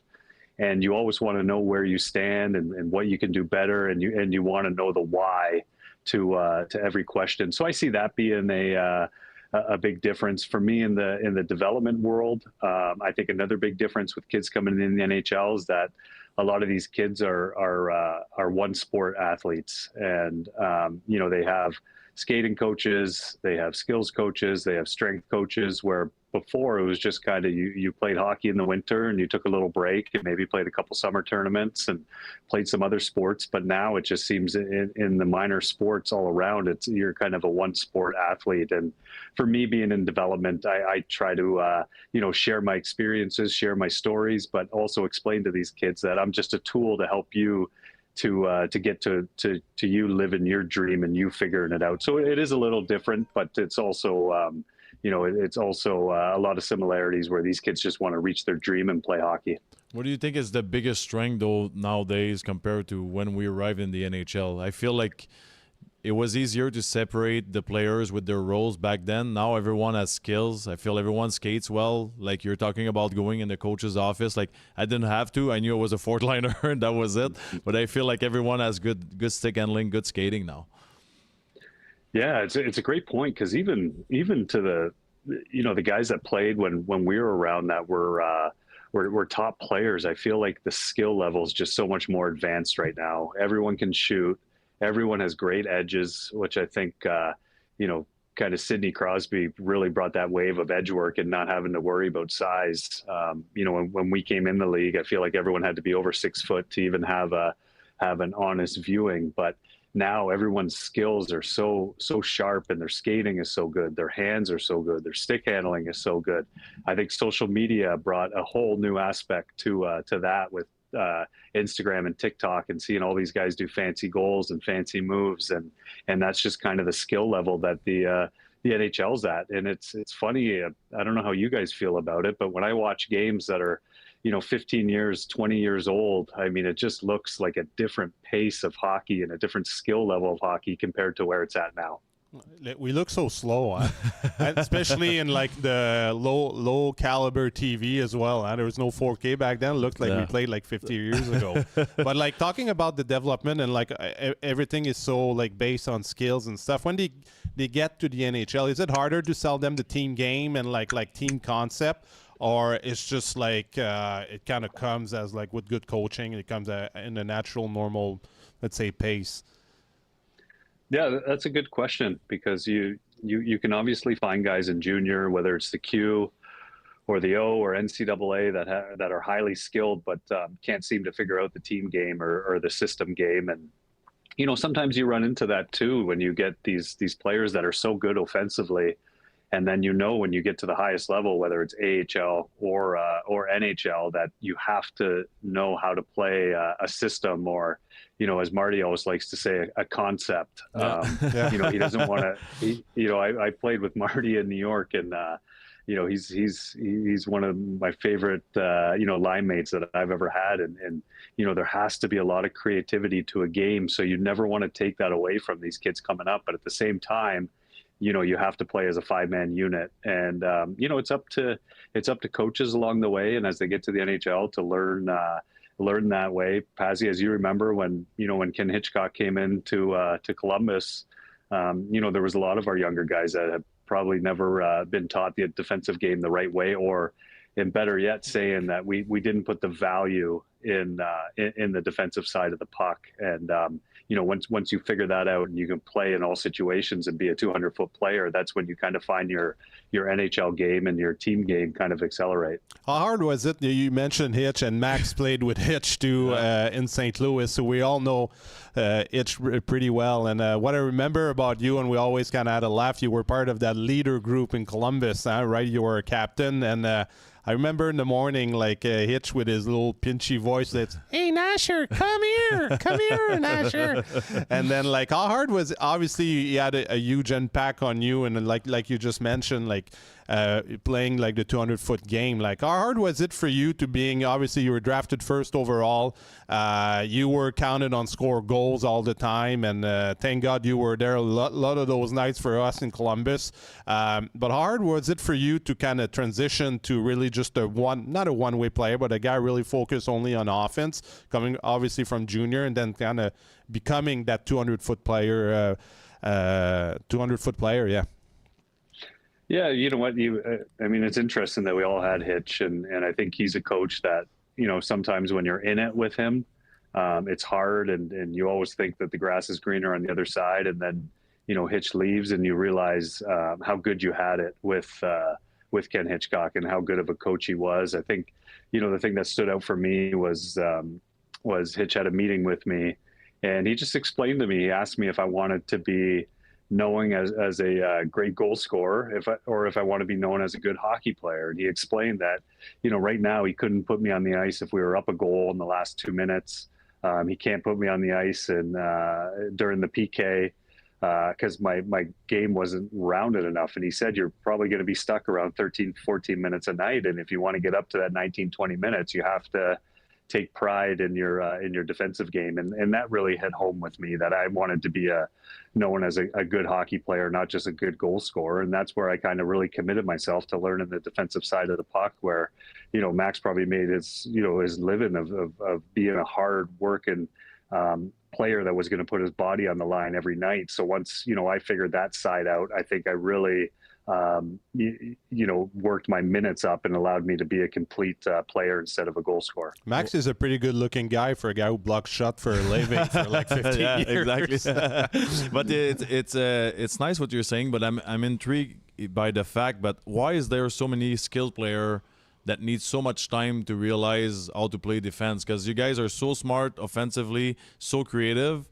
Is it just a matter of commitment, like you just mentioned, or it's just a matter of the game is going maybe faster defensively? It's intriguing because there's so many young guys in the NHL. Is the exact same thing at the moment. Yeah, you know what? It's an interesting question, and from the style that you played, Max, it's not easy. Right? It's a hard style. It's hard to commit yourself to finishing checks, to blocking shots, to going into the corners first, to putting your body on the line. That's hard. So it's easy to play offensive. It's easy to cheat. It's easy to let your D-man block the shot. You go for the breakaway. And I think that's a mindset of most offensive players. So realistically is when you ask why, I think just because it's hard to play that way. It's hard to play that way 82 times a year, and then you get to the playoffs and that's a whole nother level. So I think the answer to your question is because it's hard and you have to be dedicated into putting the team above your own personal statistics. I want to go back to Marty St. Louis because obviously in Montreal, people are really they love Marty, the work that he's been doing with the team. But very few players we know played with him. And you just mentioned you played with him on a line with the New York Rangers. I played with Marty at the World Championship in 2008, but it was on a really short period of time, a 2 or 3 week event. You spent, couple years with him playing on his line. How was he during the full course of a season? Was he really chatty on the bench? Was he really, how was he in the dressing room?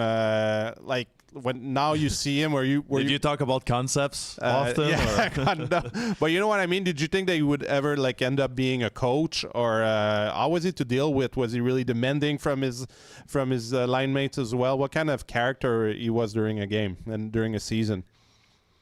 Yeah, Marty was, he was, you want to talk about a competitive guy. He was ultra competitive. To have him come to New York when he did was such a huge benefit for our team and for the organization at the time. He was a talker on the bench. Every time you came off the ice, Marty was talking, did you see this? Did you see that? If you go here, if you go there. So I'm not surprised that he got into coaching right away. He was someone that held you accountable. He was a leader. Obviously, for him to make the NHL in the era that he did and the size that he was, he has to be ultra competitive. So I'm not surprised that he's a coach, but there was also a fun side to Marty too in the locker room, and he was a guy's guy. He was always the first one to the team dinners and having a laugh on the airplane and on the bus, and he's really a special guy and a special friend and a great teammate. Do you feel like the young players in Montreal are lucky to have him? I feel like I wish in a way that I played for him. He's so nice. He's so smart in the way he talks about the game and the respect he has as well, because he was basically every role in the NHL. He was a healthy scratch, a waiver, a champion, a Hall of Famer, a skill guy. It's tough not to respect his opinion as a player. Yeah, what an impressive guy to learn off of and someone to feed off of. as I continue my career into hockey ops, you always see some of the best scouts, some of the best coaches, are guys that have never played the game and have never stepped on the ice in the NHL. And that's the truth. Some of the best GMs never played in the NHL. But some of the best have. And when you look at Marty and he's talking to a young team or young prospects, this is a guy that's been through every situation. He's been told no, he's been told he's too small and whatever it might be. But this guy fought through all adversity and became a Hall of Famer. And, he's a special guy. And for sure, I think if he's your coach, you have to feel pretty lucky to have him. And there's different paths to the NHL, and obviously he had a tough road. You had, I don't want to say it was easier, but you were a first pick overall, and I want to discuss the pressure of being a first pick overall. We have Safkowski here that was criticized at the beginning of his career, but now people are starting to realize that you don't go first for just because you're lucky. It's because you have some special attributes. What kind of pressure is it for a young guy coming into the NHL, especially in your case, you were in a different market? Must have been tough sometimes. Yeah, well, I think Pazzi can appreciate this being a high pick as well. But wait, Nash, I think there's a difference between being like a 8th or 10th overall or first round pick, but like a first overall pick, it's something there's very few people that can relate to it. I find there's a pedigree that comes with it. I think there's an extra pressure. You won't say it because you're a really humble guy, but I think there's I don't know. You can tell us how you managed it, but for me, I said, okay, I'm a first round pick. I have to be good for the organization. But you guys often come in as almost as a savior. So like Max said, I think there's an extra pressure there. So it's interesting to have your thoughts on it and how you dealt with it, right? Yeah, there's definitely an extra pressure. From every draft year, everyone always follows the first overall pick. Sometimes it gets lost on who was 7th overall, who was 10th overall, but everyone kind of remembers who the first overall pick was. And realistically, unfortunately, there are some cases where it doesn't turn out, as planned by the organization that took you first overall. And the one comment I did want to make is that it's a little different being a first overall pick in Montreal or Lafreniere in New York, Matthews in Toronto. Those are original 6 franchise, and you got the spotlight on you, and those teams don't really get the first overall pick too often. So that is a little bit different. I found myself lucky coming to Columbus, which was a new organization. One of the biggest difference, funny enough, was off ice. In Columbus, we really had to sell the game. I grew up in Toronto, and in Toronto, hockey players were kind of known as celebrities and A-list celebrities, and you never got anywhere near an NHL hockey player. And Pazzi can tell stories too, but early days in Columbus, I mean, there was fans that were waiting outside your car as our loading dock didn't even have security fences around it, and you had to spend the time to sell the game because you needed the season ticket holders, and you needed to go to minor hockey practices and skate with the kids and try to sell the game that way. So being the first overall, when you're on the ice, everything kind of goes out the window, and you're so focused and dialed in and ready to play hockey. But off the ice for me was kind of the biggest thing was to make sure that we were selling the game and getting kids interested in hocky. Yeah, everywhere we went with Rick is like, oh, do you play too? Like they had no idea who we were, but we were with Rick. Yeah, but he changed everything over there. Like, are you proud now? Looking back, like you see the franchise, it's a fun place to play. Like it's loud, fans are unreal. Like I think a lot of people don't realize it. Like some people from here, they don't realize how loud it is there or Nashville. Are you proud looking back that I don't want to say you built the franchise, but you were there when it was time to be there and be important? Yeah, Max, it's honestly one of the, it's having a hockey career. It's great, all the things that happened on the ice, and I'm proud of those moments. But for sure, one of the things I'm most proud of is where Columbus minor hockey is at now. And Doug McLean obviously had a big deal with that too, growing the game.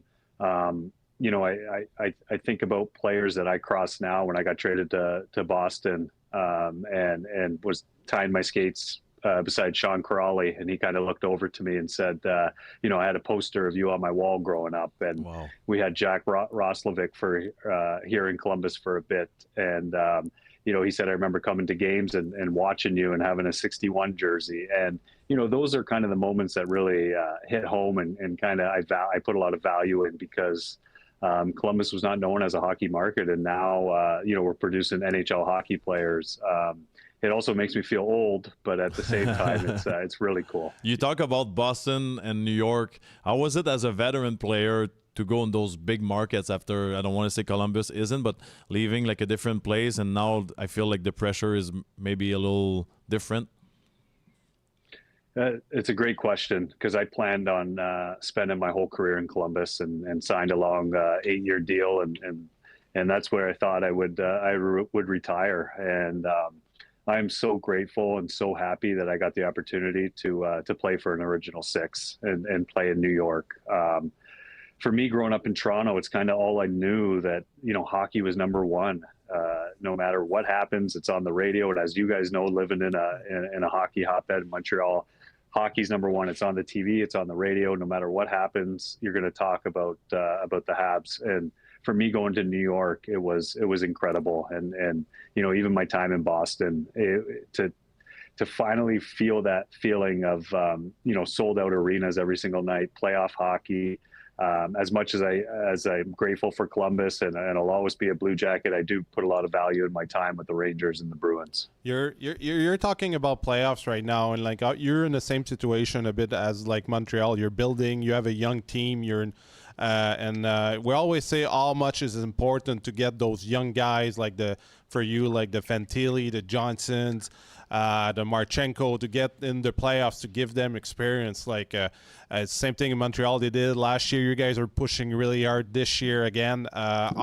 How important is it, like, for a young team? And you've been through it. What do you learn through your first or couple years in the playoffs? And why is it so important that a young group gets that experience for the Stanley Cup playoffs? Yeah, it could be one of the most important things, is to get your young players experience in playoff hockey. We all know how the level gets brought up in the playoffs, the pace, the dedication, kind of the puck management, the momentum within a shift, a series, a game. I think it was, it was a huge issue with my career, was that, I didn't get enough playoff experience early on, and it affected, not knowing what it was going to be like when you get into round 2, round 3. So for, in situations where we're both, around young organizations, it is invaluable to get these playoff games early on for these young kids like Marchenko, Fantilli, and Matejchuk, to get them around playoff hockey and to get them to the feel of the level you need to be at to have success in the playoffs. You just talk about the playoff, but Olympics as well. And I'm thinking about a guy like Nick Suzuki in Montreal and everywhere in the NHL, the players that went to the Olympics. I feel like even if you're veteran players, when you put the all-star team together and the guys are talking to each other in the dressing room, learning about each other, I feel like you grow as a player. And like, I don't know if you watch a few games from Montreal, but Suzuki, since he's back, he's been skating differently. He's been acting differently. He's even better than he was. I felt like going there really changed something in his career. Yeah, no doubt. I mean, you get to spend time around, other NHL captains. For my personal experience, going to the Olympics and, playing with Joe Sakic and Jerome McGinley, it's just going to make you that much more confident when you get back to your club team. And now you understand the pace that these other captains are working at. Some of all the best defensemen in the league are there. You see the pace they play in practice. You see their preparation. And then it's a huge deal for a captain to bring that back to his own organization. And I was there. I lived it.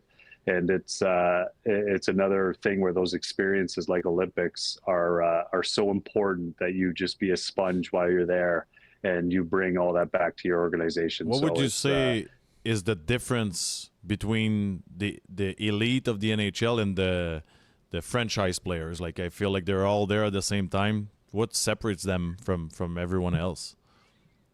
Yeah, well, I think that's a fair question. I'm sure we could talk for hours on that. What separates a Connor McDavid from a regular third line, center in the NHL or a second line center in the NHL. I think it's obviously God-given talent of what you have, but I also think it's the work that you put in and the dedication that you put in. You see these different players that are at the top of their game, whether it's a Jack Hughes, Zach Werenski.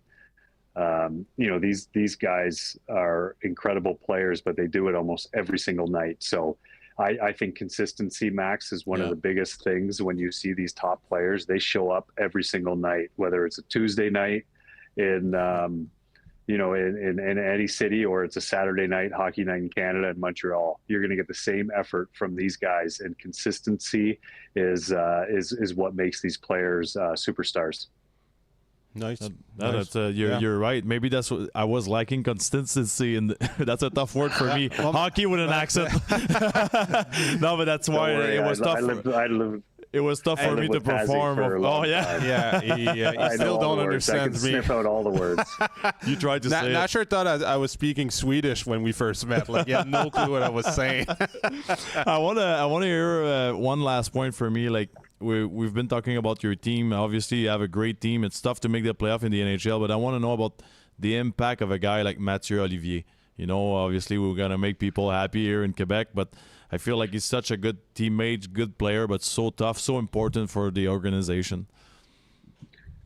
Yeah, so I might be out on an island for a lot of this, but I would always find my game would be totally different with a guy like Olivier on the ice. I mean, it opens up space. Someone on the other team might not take that extra cross check, might not take that other slash because you got Matthew there to help you out in any way that he might be. And that's talking about the physical side of him. Yeah.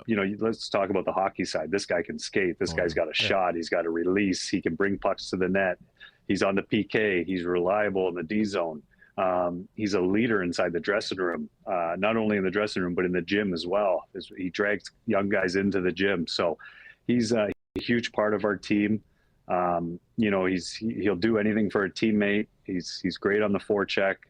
It's a guy that we love to have here in Columbus. Yeah, it's really interesting to hear that from a guy that of your standing, like being like a goal scorer, a guy that you were relied to. How important are these guys? Sometimes people says, "Oh, all we need is skill. All we need is skill," but you need different type of players and role players on a team to be successful. And it's not always, we don't always have the chance to have like a guy who was relied on to just produce, that all these guys affect down the lineup on a day-to-day basis and make your job actually easier. And then the point I find that you bring the young guys, as far as you have a young team, they're really important to have those character guys. So it's because you know what I mean. We talked about it, but now it's a guy that lived through it. So I thought it's a pretty good point. So. You're right. Yeah, it makes you an inch taller, right? Guys like Jody Shelley, Jared Bowl, Tanner Glass. I mean, going to Boston and with Backus and Kevin Miller and McQuaid and Chara. Yeah.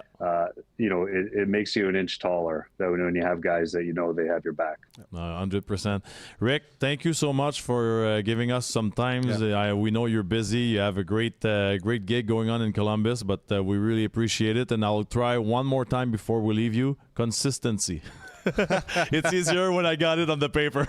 Yeah, big time. And I know you're busy, and good luck for the rest of the season. Hopefully Montreal and Columbus make the playoffs. And once again, thank you for giving us the time. I know you don't you're not all over the place. You don't do too many podcasts or anything like that. So we really appreciate the time. Thanks, Rick. No. Well, it's fun to follow you guys, mostly in French, and I don't understand that, unfortunately. So now that you guys got the English thing going, I can't wait to listen in and on my scouting trips when I have my long drives. So it's been fun watching you guys have what you have, and I wish you guys all the best. Thanks so much. Thanks. Have a good one. All right.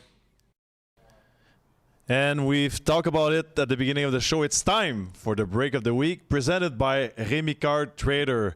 If you enjoy hockey cards and collectibles, visit remicardtrader.ca or follow Rémi Card Trader online to watch live box opening.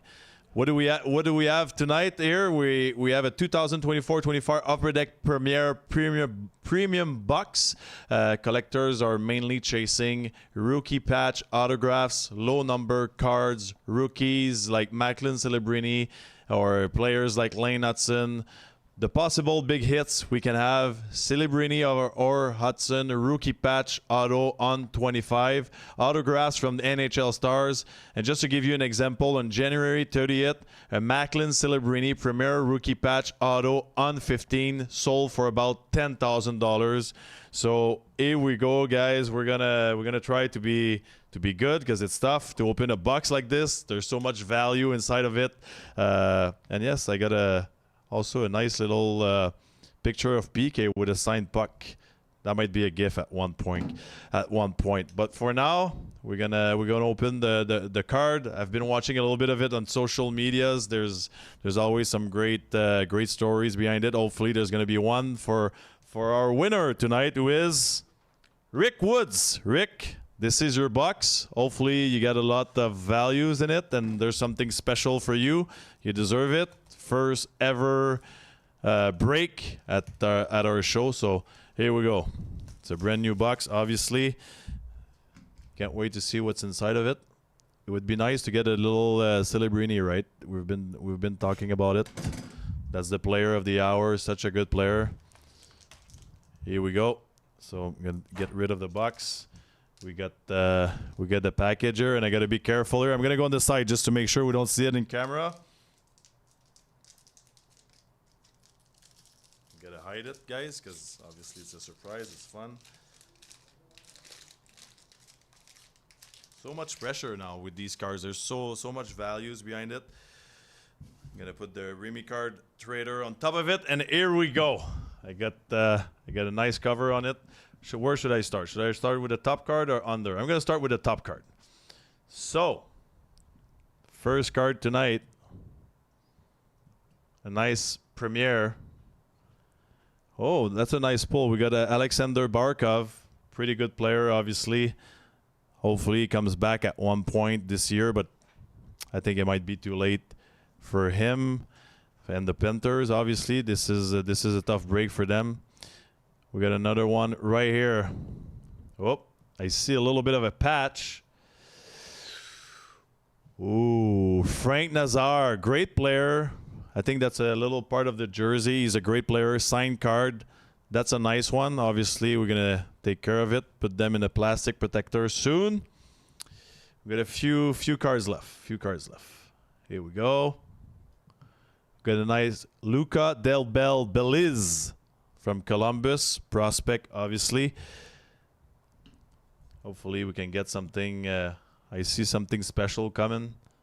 And it is... Oh, you guys are going to like this one. Evan Bouchard signed with a piece of jersey. Great player in Edmonton. Maybe underrated a little bit because of the play he plays defensively, but always there offensively. That's for sure. Fits well with the Edmonton Oilers system. We got two more cards left, guys. And here we go. We got an Andrei Svechnikov signed card. Pretty nice pull again. A signed card from Svechnikov. And the last one, oh no, we got two more for tonight. We got two more cards. Another jersey patch, Steven Stamkos. I don't know, guys. I think we got some pretty good cards here. Steven Stamkos. Hopefully things are going better in Columbus. And the last pull for tonight, we're going to go with JJ Peterka in Buffalo. Jersey piece is now in Utah, obviously. Good player in Utah. I think we need these type of players. Speed, that's the new NHL. So just congratulations to our friend Rick Woods. First time ever we do this on our podcast. We're going to do it for the next 10 shows minimum. Just send us your email at info@lapochebleu.com, and our staff is going to deal with you guys. Remy Card Trader, we're so happy, guys. Thank you so much for supporting us, the beginning of an adventure. And if you guys are fans of cards, jerseys, all this stuff, just check it out on social media. Remy Card Trader, they have great stuff. You can find it everywhere. They're everywhere, guys. Facebook, Instagram, X, TikTok. Just go on their website. They're solid. We're going to go now join the GM of the New York Islanders, Mathieu Darche. Now joining Mathieu Darche. We had him a few times on the French podcast, but now after the trade deadline, his first trade deadline, we were so happy to have him right now. Mathieu, how are you? I'm good, guys. From beautiful St. Louis. Oh, lucky you. Played there a few years. It's a great city, great hockey market. Everybody's mentioning your name in the city, so. Did they take my jersey up, or is it over yet? But what we can see, he's got a nice suite now. I didn't get that when you're playing, and now you have like you're the big name now. You get the nice hotel room with like the free chocolate and the extra. Good for you, buddy. Well, I didn't have it as an assistant GM, but now it's fun. Well, there you go. I told Julian, goes, no wonder you didn't care about the bubble when we were for 70 days in the bubble. You had a nice suite. We all had hotel rooms. It was a little different for them. Mathieu, it was your first trade deadline. Obviously, it must have been spectacular. It must have been fun, but how stressful is it when it's your first time ever? Well, yes and no. I mean, in Tampa, I was in the deadline. Obviously, the 6 years I was there with doing every single thing with Julien. So the only difference now is I'm the one making the decision, which obviously I guess it's a little more pressure because we can all agree by the end of the day, you're the one pulling the trigger. So no, it was good. We became a better team after the deadline without touching any of our top prospects. So to me, it's if I would have been 3-4 points out of the playoffs, I don't think I would have done that. But we wanted to bring someone with character. Max, you played with him. You know how Schenner is. And it was good. We had at the end of the day, if your process is good, will every decision be perfect? No. But if you thought about it, you went to your process to make the right decision, you just have to be satisfied with it. What does a trade deadline day look like? Like starting from when you wake up, what's the plan? What's the routine? Do you guys have meetings? Do you have last minute phone calls? How does it work? Like, where does it start? Because we've seen a trade. I think it happened at 3 a.m. So are you staying up for 48 hours? What's going on? Well, the discussions usually they start a few weeks before, but this year, to be honest with you, like the Sunday before the deadline is when I started having more. You have a couple off the cuff conversation. You're at a game, you meet on the press box, and hey, what are you doing? What are you looking for? Here's what I'm looking for. So you have those off the cuff conversations. But I would say Sunday I started getting phone calls, and we flew Monday to Anaheim because we were in California. So I basically stayed on Eastern time zone every morning. Usually when you get to the West Coast, you might wake up at 5 a.m, but you go back to bed. But now I stayed up, and I had the assistant GMs with me. One of them, our head of pro scouting, Ryan Bonus, came in on a Wednesday. Then, like you made the joke about the suite, but luckily in LA and in San Jose, some places the suites are bigger, and I had a dining. So we actually did it from my room, and by 5:30 in the morning, you're on the phone, and obviously you didn't sleep much during that week, but that's part of it. And then when trade deadline's over, you go see the coaches. You're like, well, my job is done. It's all on you now. Like, there's nothing else I can do to change the lineup. So pressure is on. So it was good. Yeah, I don't know if I'm like out of the boat, completely out of it, but it seemed like there were a bit more like less trades this year. Was it harder to make trades? You think like either for you or around the league because of like the playoff salary cap? It's a new thing this year, and obviously. Am I wrong, or you couldn't use a third team as almost like a bank, that you could just like take on some of the contracts? Like, did that make it harder, you think, for teams to actually get those a bit more trades going, or you everything we did in Tampa for all those years? But hey, no, the double retention. The double retention, the difference now, before you could trade a guy and right away to a team that the team eats half, then the other team eats half. But now you can only have a double retention. There's 75 days between the trades. So you couldn't use that. The playoff cap, I'm not sure if it's that. It might be. Remember, the playoff cap is only for the 20 players on the ice, while during the season, it's your 23 players on the roster. Mm-hmm. So it's different. Time will tell if it affected it. I think what might have affected it a bit more is that there's more teams that are even if you're 3-4 points out, you almost feel like, well, you're on a 5-game winning streak of being in the playoffs. So there's more teams that are still in it. So you probably had less sellers. I mean, you saw the prices. I mean, I think I paid a decent price for Braden Shen, and like we saw McCarron and guys like that. Like the prices were high for Sentiment, which was one of the reasons also that I signed Jean-Gabriel Pageau, is to decide, like, all right, can I sign him or do I get all the assets I can get? Because he's a great player and a competitor. So I think maybe the fact, I mean, time will tell, this is the first year that there's a cap in the playoffs and no double retention.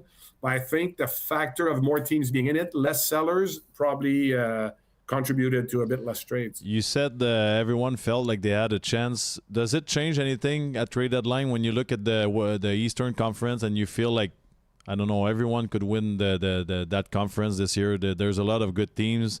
You're a new GM on a new team. Do you feel like you're going in a different direction when you see you have a chance, or do you always have the big picture in mind? When I started the year, obviously the team, they made the playoffs last year. I said, let's see what we have, right? Like, let's see where we go. But bottom line, the players, it's on the players. They've put us in a position that before the games last night, we were second place in our division. So we've been, second, third in our division, that we're in a position. So you're right. It's somewhat open. I mean, maybe a couple teams might be a little bit ahead, but once you get to the playoffs, the way I looked at my team, I have great goaltending. Mm-hmm. I have, proven players. My core of my team is in their prime. So it's not like if all my guys are 24, 25, let's keep building. But now, like, I'm in that weird window where I'm in between the young guys and my prospects coming up the next couple of years, and the core guys that are around the 30-year-old. Like maybe Barzal's under, everybody else is 30 and over. So I decided, like, instead of let's just see what happens, and then by the time my prospects come, my core guys are 33, 34. So I figured, let's help the team now. Who knows what can happen? And like I said, Lappy, you played with Schenner. Like, he's a character, competitor, like the type of playoff guy. And he's had a great influence on our locker room already since he's here. So I just and at the end of the day, when I started the year thinking, let's see where my team is at, Schaefer accelerated that in a way that he's played. Like, we all expected him to be good, but we expect him to be that good that fast. Like, I mean, you saw him that game in Montreal. Like, at one point, halfway through the game, it almost felt like, well, I'm going to take over this game, and he did. Unreal. I want to go back on the Braden Shen trade. Like, we all saw, like, the images that you both teams were staying at the same hotel. I want to know, where did you learn that trick, and how much time did you plan to make sure that you're going to do that? Like, it's funny you say that. That's really a pure coincidence. Like, they were playing San Jose. The worst is during the day before, I texted Doug Armstrong. We started really the day before talking about Shen. Over the weeks, you talk, all right, I might move in, might move out. But the day before, and I later on texted and I said, hey, are you at the hotel in San Jose? I said, yeah, we're there, but me and my group are staying at a different hotel than the team. I said, all right, fine. And that morning, when we felt we had a deal, obviously Braden had a no trade clause. So he said, hey, Braden would like to meet you and Patrick. So he wanted to meet me, and I said, well, Patrick's with me, so we're going to meet both of them. So we literally, he went up a few floors. He came and sat with us and for like 15, 20 minutes, and we talked about where the team's going, what kind of role we see for him. Then, without putting any pressure, I said, well, the trade deadline is an hour and a half, so I kind of have to know fairly quick if you're waiting or not, because we might do something else. And I was ready to go into the day with doing nothing, because our team's playing well, and I wasn't going to do a deal that didn't make sense. And then he called back 15 minutes later, and he said, let's go, let's do this. So we're excited to have him. But the coincidence, the good thing is we saved in travel costs. We didn't have to fly anyone anywhere. You got a player with character, toughness. Obviously, it's a great type of guys to have in the playoffs. Same thing with Palat, a guy that you knew. Does it change anything to know the guys personally when you've worked with them in another organization and you know what they're going to bring in the dressing room? Well, for Palat, for sure. Like Palat, when we did the trade earlier, we had a player that it wasn't working out for us. They wanted to move Palat, so we actually got rid of one of our players, and we got a few draft picks to take Palat, and so now, like, it makes his cap hit manageable for the year. But Pally, like, every year in Tampa, like, you see, like, look at the Olympics again. He's the one that scored the big goal against Canada. Like, he finds a way to be clutch. It's funny, after that goal, I went to check online, and I think the 22 playoffs after when we lost to Colorado and Tampa. I think Pally scored 4 or 5 goals during those playoffs, or 3 or 4 in the last 5 minutes of the game to win the game. And one of them, we're down 2-0 to the Rangers in the conference final. We're at home for game 3. It's tied, and he scores with a minute left in the game. So that pedigree of guys that have, like Palat has 155 playoff games, which is huge. And then Shen being a captain. So we brought leadership. We brought guys that play the right way. Are they a bit older towards the last few years of their career? Yes, but they still have great hockey in them. And I just felt they help us for this year and the next year or two. I mean, next year for Palat and the next 2 years for Shen. So, and once we bring the young guys up that we've drafted the last few years, well, at least they have some good veterans to help them. And I mean, we already had some in Bo Horvat and guys like Pelech Pulak and Anders Lee and all those guys, but you're just adding more leadership and more grit and compete to your team that can only be contagious. Yeah, it's probably the same kind of thought going into like signing Jean-Gabriel Pajot for 3 years. I think we read he was pretty excited to stay with the Islanders, and obviously he's a big part of your team. So that was a plan, or it's just like something that came up lately? Well, it came up late because when the year started, I have a few, him and Anders Lee and Tony D'Angelo, David Riddick, all my UFAs. I said, listen, I'm going to go through the year. It's my first year with the team. I want to evaluate everything. But when I saw, like, everybody's looking for sentiment at the deadline, right? You saw, like, McCarron went for a second-round pick, and Nicolas Roy went for a first and a fifth. And I'm like, well, Pajot, being only 32, like, he's not 34 or 35. He's a 60% on face-off. He's a great bounty killer. He's a competitor. Like, he has... When we won the Cups in Tampa, he was in the conference final against us every year. So those guys are in demand. So before, like, my job is to manage this season and going forward. And I sat with the other UFAs. At one point, I told them, listen, the reason, yes, I did tell you guys that I was engaging only at the end of the year for new contracts. But my job is also to look for this year, medium and long term of the team. And with the prices that were being paid for sentiment, I had to make sure I could get a deal done with Pajot that made sense for him and for us going forward, because it's tough to take the risk to lose him for nothing when he plays a premium position and he's a righty, also right-handed centerman. So that's why the week before the deadline, I started talking to his agent, and Pajot wanted to stay. I wanted him to stay because even if we decide, let's take the assets and move forward. First of all, I weaken my team, and 2, all right, I might trade him, but who replaces him next year? What's available out there? Yeah. So that's why I decided to keep him. You grew up in Montreal, obviously. Everyone, as a young kid, was a big fan of Patrick Roy. How weird is it to work with him? How weird is it to arrive in a new team when he's already the coach and you have to evaluate what his work is like? It must have been a special beginning, but now I feel like you guys are a perfect match. Yeah, but I didn't know Patrick at all. Like the only time I spoke to him was last year in Tampa. He was walking to the bus. I was walking to my car. We chatted. But so when I took the job, I went to Montreal. I told him, let's meet in Montreal. 2 days later, I was in Montreal. We spent about 5 hours together. I asked him a bunch of questions about him as a coach, him, his past, and all right, what happened here, what happened there. And we talked philosophically how we see hockey, how we see the team. And I said, you know what, I want to work with him. And so the people that thought, like, I knew him, 2 French Canadians, like, I didn't know Patrick Roy. Like, of course, I knew of him, and he knew of me because I played in Montreal. But it's been great. And the biggest thing I found out about Patrick that I didn't think, as a Quebecer, when you read about Patrick, you always think, and Pascal, you're a goalie, so Patrick is my way or the highway, right? Like, I know everything. It's actually the total opposite. He's as humble.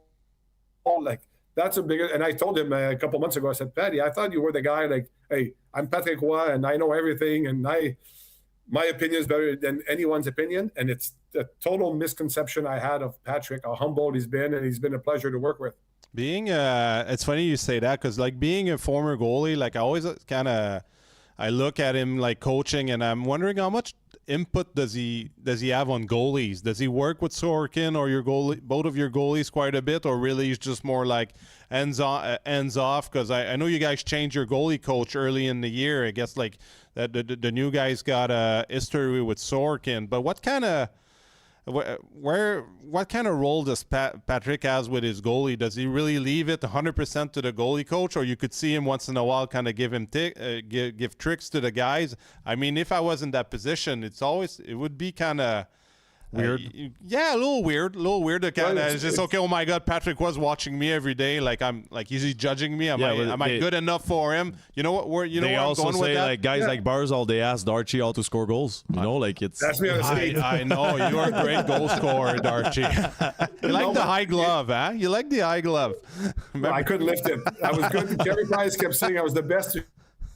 I think there was another guy that could do it on your team. That's a very good question, Pascal, because early in the year, like obviously Patrick told me like I can't coach the position today. It's completely different than when I played and whatever. Our goal, like Sorokin had a tough start of the year. Like we talked about. I was used to. I think Franz Jean Tampa is as good a goalie coach as there is in the league. So I was looking at the way he worked, and at one point, like. I know Ilya had the relationship with Sergei that was in Bridgeport with us. So we made the coaching change. I remember at one time I spoke with Franz. You know what Franz told me when I told him that Patrick says he can't coach the position. And there was a great point. He goes, you're right. He might not coach the position, but one thing Patrick still has, he's still Patrick Waugh to the goalies, and he still has the mindset of a goalie. Yeah. So I told that to Patrick. That's why it shows you the humility. And he's like, you know what? And in practice, he didn't talk to Ilya, Sorokin, or Riddick about technique, but like sometimes it's just how he read the play, how, like this is how I would handle this situation. So, and I think it's been a great help. Like he's been speaking more because initially, like he tried to be hands off exactly because of he's Patrick Waugh. Listen, when we signed Riddick this summer, so we called his agent and he goes, because we had Varlamov that's on LTI and he wanted to hear like, well, am I signing to be the number 3, Varlamov? So we get on the call and the agent says, well, David, I got Mathieu Darche and Patrick Waugh here on the call. And first thing he says, he goes, oh my God, I'm talking to my childhood idol. So of course I piped in and said, you mean me? But I guess it wasn't me. So he was excited to talk to Patrick. And when number 31 is retired on Long Island for Billy Smith, he asked me, he said, we think it'd be weird if I take 33, so he does have that influence on goalies. So I thought it was a great comment by Franz. And when I mentioned it to Patrick, and because I don't know, like I'm not a goalie, but I assume Pascal, if Patrick is there, you're not self-conscious, but you're thinking, what is he thinking of the way I'm playing? Right? You know what, to me, like it'd be hard. Like I'm sure you get used to it, but let's say let's say I'm still playing and we signed a 1-year deal. Like I would think the first few practices on the ice with him, it would always be in the back of my mind because like I was using the word judging, but it's not like that. Almost like you want, since he's a legend, you kind of want to please him. You want him to think you're good, type of thing. So I think I would have been in that position with that. But like obviously he's just such a huge legend that. It's actually really interesting that maybe the difference with the technique is different, but like the way he read the game and the way that he can like even like the day-to-day stuff, like how to prepare for after a big loss or things like that, just to kind of having the chance to pick his brain about different situation or different like day-to-day in the NHL as a number 1 goalie. It would be really interesting, and I think at the end it, like maybe a bit intimidating at first, but really exciting more as you go. And Patrick, the thing is how competitive he was for him. Like he's like, hey, put me in every game, and he'd come in the room and tell the guys, hey, score another goal. There's not another goal that's going into my net. So but that's unique in Patrick too, right? Like so it's unfair for us to think, the goalie will be Patrick Waugh the mindset, because Patrick's mindset is off the charts, obviously. But listen, I can't complain because Ilya and David Riddick has been great too. But Ilya's our number 1 goalie, and he's been giving us a chance every game. Well, for me, Sorokin is one of the best goalies in the NHL. I did the game on TV when you guys lost to LA, but the way that he played, and he's capable to give you chances on night in and night out. very athletic guy, and that's obviously it's a big plus for your team. Like you guys can do. To me, I think you guys can do damage when you have a goalie like that. I'm gonna ask the question differently because we talk about the pressure. I thought you did not like my English. No, but we talk about the pressure on the goaltending. But what about a GM, Mathieu? That like Patrick Roy, we know he doesn't like losing, and it's everyone doesn't like losing, but he's at another level. As a GM, does it put us like a certain pressure on yourself that this guy like he doesn't joke around? Like we need players to help him. We need whatever help he needs to win right away because I don't feel like he's the type of guy who's really patient. No, but listen, I had him in the summer when we did our pre-draft trade with Montreal and all that. I said, hey, you can come in our room anytime when we meet. And the deadline day, he was sitting with us. Having said that, when I mentioned that Patrick is a lot more humble than people think, he's a legend as a goaltender. As a coach, he's done everything in junior. Yeah, he's coached Colorado before, but now he's coaching the NHL, and he knows I come from an organization that won, so he's not going to pretend that I'll tell you how to do your job. So It's been actually great. He never comes up to my office, hey, we need to do this and do that. It's if one thing he's asking me, hey, how do we do this? How do we do that? So he's been absolutely great to work with. And listen, I hate losing too. Yeah.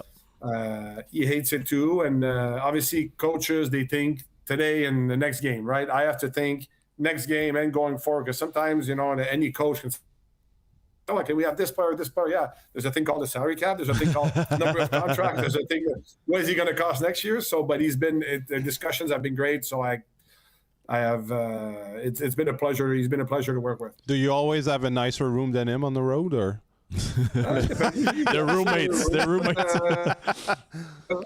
Sometimes, but it's okay. He's got more rings than I do. So. Yeah. Darche, talk to me about Schaefer, Mathieu Schaefer. Obviously, we talked about it a little bit earlier, but how much of it must be unreal to have to not manage, but to be part of his career at the beginning of his career, and how much work is it for the management to make sure this guy is improving in a great environment and make sure every detail is perfect for him to become the player he's supposed to be, if he's not already the player he's supposed to be. But the first thing I told him to go on YouTube, watch my clips. And,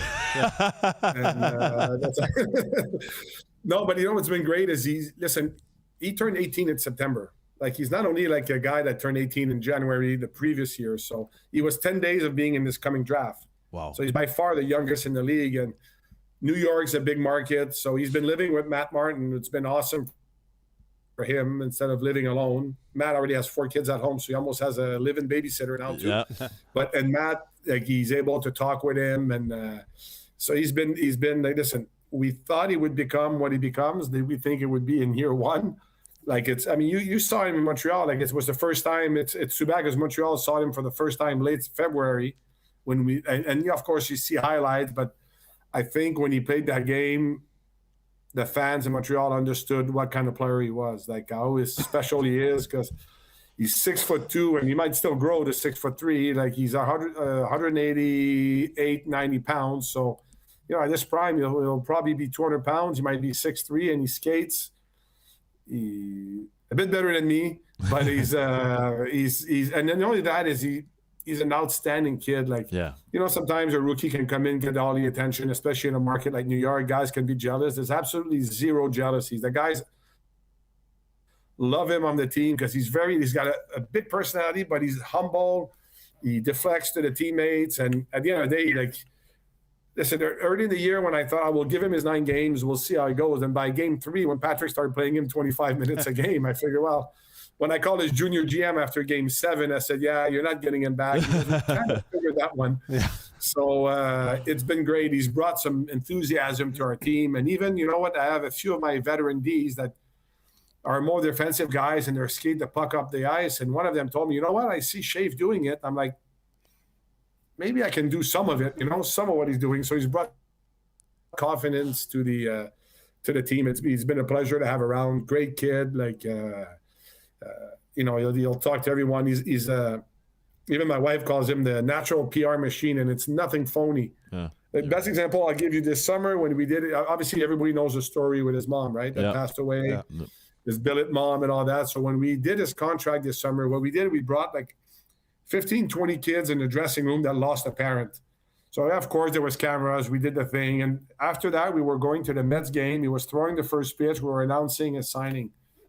So the cameras are there with the kids. He talks to the whole group, and now the cameras are off, and he's going through every kid to sign whatever. We got all the kids a Schaefer jersey, and he signed them. But at one point I had to tell his agent, hey, can we have to go to the Mets game. Like he was taking 15, 20 minutes with every single kid, asking them about his story. And that wasn't for the camera. Like cameras were off. Like that's the type of kid he is, you know, like he always said his way of grieving is talking about his mom instead of just keeping it inside. And he was asking them, what's the story? And he was telling them how he felt, what he did. So it was outstanding just to see, like, again, when we say natural PR machine, it's not because he's trying to portray an image. He is who he is. It's completely genuine. There's no phoniness about it. He's just a great person. You can see when you watch your games that if something happens to him or somebody, obviously he's going to become like not I would say a target, but he's such an important, like he is. You want to we want to beat your team. We're gonna go after Schaefer, not to hurt him, but you got to make his life difficult so he's not as effective. But what I like about your team is like whenever something happens to the kid, everybody jumps in like to protect him. Like it's almost like a big band of big brothers that know how good and special that kid is. And I think it shows too about like your team unity. You seems to be, because there's not a whole bunch of major superstar on your team, but you look like a really close-knit team, and that's probably why like you guys are probably doing so well. And maybe that's like people didn't expect it that you guys were going to do that well this year. Yeah, we don't have a pure heavyweight and all that, but anytime something happened to him or any other teammate, like we played Washington just before the break, and Wilson had a borderline hit on one of our guys in the neutral zone, and Scott Mayfield went and fought him. And you saw already, I think the first time was against Detroit, someone roughed him up, and you saw all five guys jumping. Kyle McLean, when he jumped, he almost went over the bench. Like Anthony Duclair was not known for that. There's a game, I forget against who, and he got on the players. So the guys have really had his back. Well, the reality is he's going to be one of the best in history. So you protect the diamond. That's simple. Last question for me, Mathieu. You've been you're starting a new era on the Long Island, and I see you on social media. The team is posting nice stuff. We've seen the backstage of the trade deadline. I feel like it's something new on this team. And are you part of it? Is that a plan? Do you want to show the fans that you guys are changing the way things are going to be done? Yeah, but we're in the entertainment business, right? Like the reality, and then you're in New York, there's 3 hockey teams, there's 2 baseball teams, 2 football teams, 2 basketball teams, there's MLS, there's Broadway. Like, let's market your team. And I like at the start, obviously I was part of it. Now I want to be in the background. It's about the players. But I think our fans have enjoyed that. We have a series called On the Island that they follow the team behind the scenes a bit. I'm sure you guys saw in the news when we went to Minnesota, and Anders Lee had the whole team in his back. He lives on the lake. They played pond hockey in Minnesota. The images were outstanding. So it's just to show a human aspect of the players, and that's part of the game today. You can't just be like, well, no, we're only doing hockey. We're doing nothing. Like it's a competitive market in New York, and giving a little access to our fans has been great.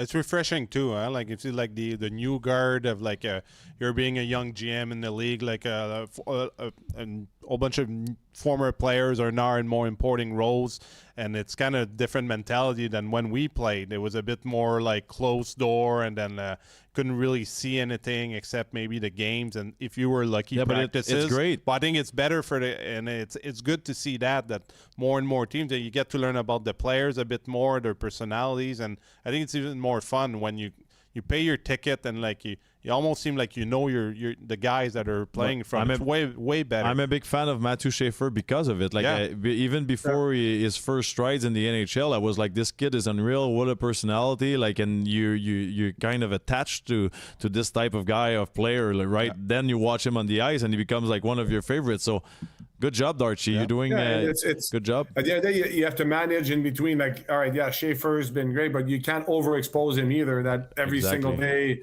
he's doing something, and it's a balance too. Like as long as it doesn't become a distraction. And people before, like the old mentality about, first of all, even with the GM, you remember when we started, like when you'd see the GM with no news, good news from the GM. But now that's not my way of. I talk with the players and I have conversations with the players all the time, and that's the way it should be. And the kids now, they're used to the social media era and all these things. So why not show another side of them that people enjoy? We've been so conservative in hockey about but as long as it doesn't become a distraction to the team, you're right. Why not? Because obviously the goal is winning hockey games. It's not doing movies and shows and this. But if it doesn't affect your team, why not? You're just helping grow the game. You're helping growing your brand, your market. So to me, it's a win-win for everyone. Darche, thank you so much for your time. We know how busy you are. You're always on social media, apparently, so you don't have time for yourself. I'm just kidding. But thank you so much. We appreciate it, and we wish you good luck for the remaining of the season. You guys are doing great. Fun to watch the games with the Islanders this year. Good dynamic group. Thanks, guys, and good luck with hockey with an accent. All three of us don't have a French accent. No, we don't have an accent. Should we take it off? Thanks, Darche. Bye-bye. Hey, thanks. Good luck for the rest of the season. See you guys. Thanks. There's no accent. It's not true. That's a lie. The great interview. I think we played with him, right? He's such a good guy. Well deserved. I think he's going to change what the Islanders are. We talk about social media and all that. There was Lou Lamoriello before. New era in Long Island. I just want to come back to the post game here. We're talking about the Habs and Senators, obviously. One guy we forget to talk about tonight is Texier. I think Alex Texier, every single time he gets the call, doesn't matter what role, first line, third line, second line, I feel like he always has an impact on the game. Tonight, 1 goal plus 1, 14 minutes, 50 seconds, 4 hits. No, I feel like this guy deserves and he belongs in the lineup. But it was good to see him back in the lineup. Obviously, I'm looking forward to see a little more what's going on with Cole Caulfield. But just talking about Texier, I thought that he started slow, but it makes sense that he had some flashes during the game. Like you mentioned, his goal is a big goal. But it's gonna take him a few games. He hasn't played since the Olympic. It's not always easy to come back, especially at that time of the year to pace the game so fast. You miss one game and you seem like you missed a week. So missing a few weeks is always a bit harder. But since he got to Montreal, he's had those big goals, and it's good to see him back in the lineup. And now when Cole Caulfield will be back, hopefully soon. Again, Marty St. Louis got some other decision to make with his lineup, because it's not easy when you win games too and you have to take guys out of the lineup. I think the only way is usually just on defense with Struble and Xhekaj. That was the only automatic that you can switch, but up front it is tough. And Texier, we mentioned it, he's a Swiss Army knife. He goes up and down the lineup. You can slot him everywhere, and he does pretty well. So you mentioned the Olympic. He had a tough game against, I think it was Canada -5 or something. So it got pretty cold. But everyone. Yeah, everyone did, but at the same time, he's a smart player, he's a skilled player, so he can play anywhere. And if he is going to be on a third line or fourth line, you have to be a bit more physical. We talked about it earlier in the show. That line, I remember back in Detroit, we had the grind line, Draper, Maltby, McCarty. Those guys were so important. They were in your face all the time. So if you're going to be slotted there, you got to play that way, because. But at the same time, he's got that offensive skill. We've seen him score a hat trick this year, so it's important to have him in the lineup. He can score some big goals. But it's a good asset for the team. You see, Caulfield goes down, then you have a guy that can play on the first line and actually follow the pace. It's just not like a guy that's okay, hopefully then he doesn't slow down the first line. Obviously, it's not the same thing as Caulfield, and he has played few games with Suzuki as well. Yeah. So there's not saying there's a chemistry, but guys know a bit what to expect. So I guess it's easier to put him in there on that lineup, and then you can't just go forward, and it doesn't take you 40 minutes to get going. He knows already a bit what Suzuki's gonna do. Slav is a bit of a new thing for him, but no, you know what? The important thing is the result at that time of the year. It's not always perfect, but then he comes in, he plays almost 15 minutes, scores a big goal. At some point, we thought Struble scored it, but it doesn't matter.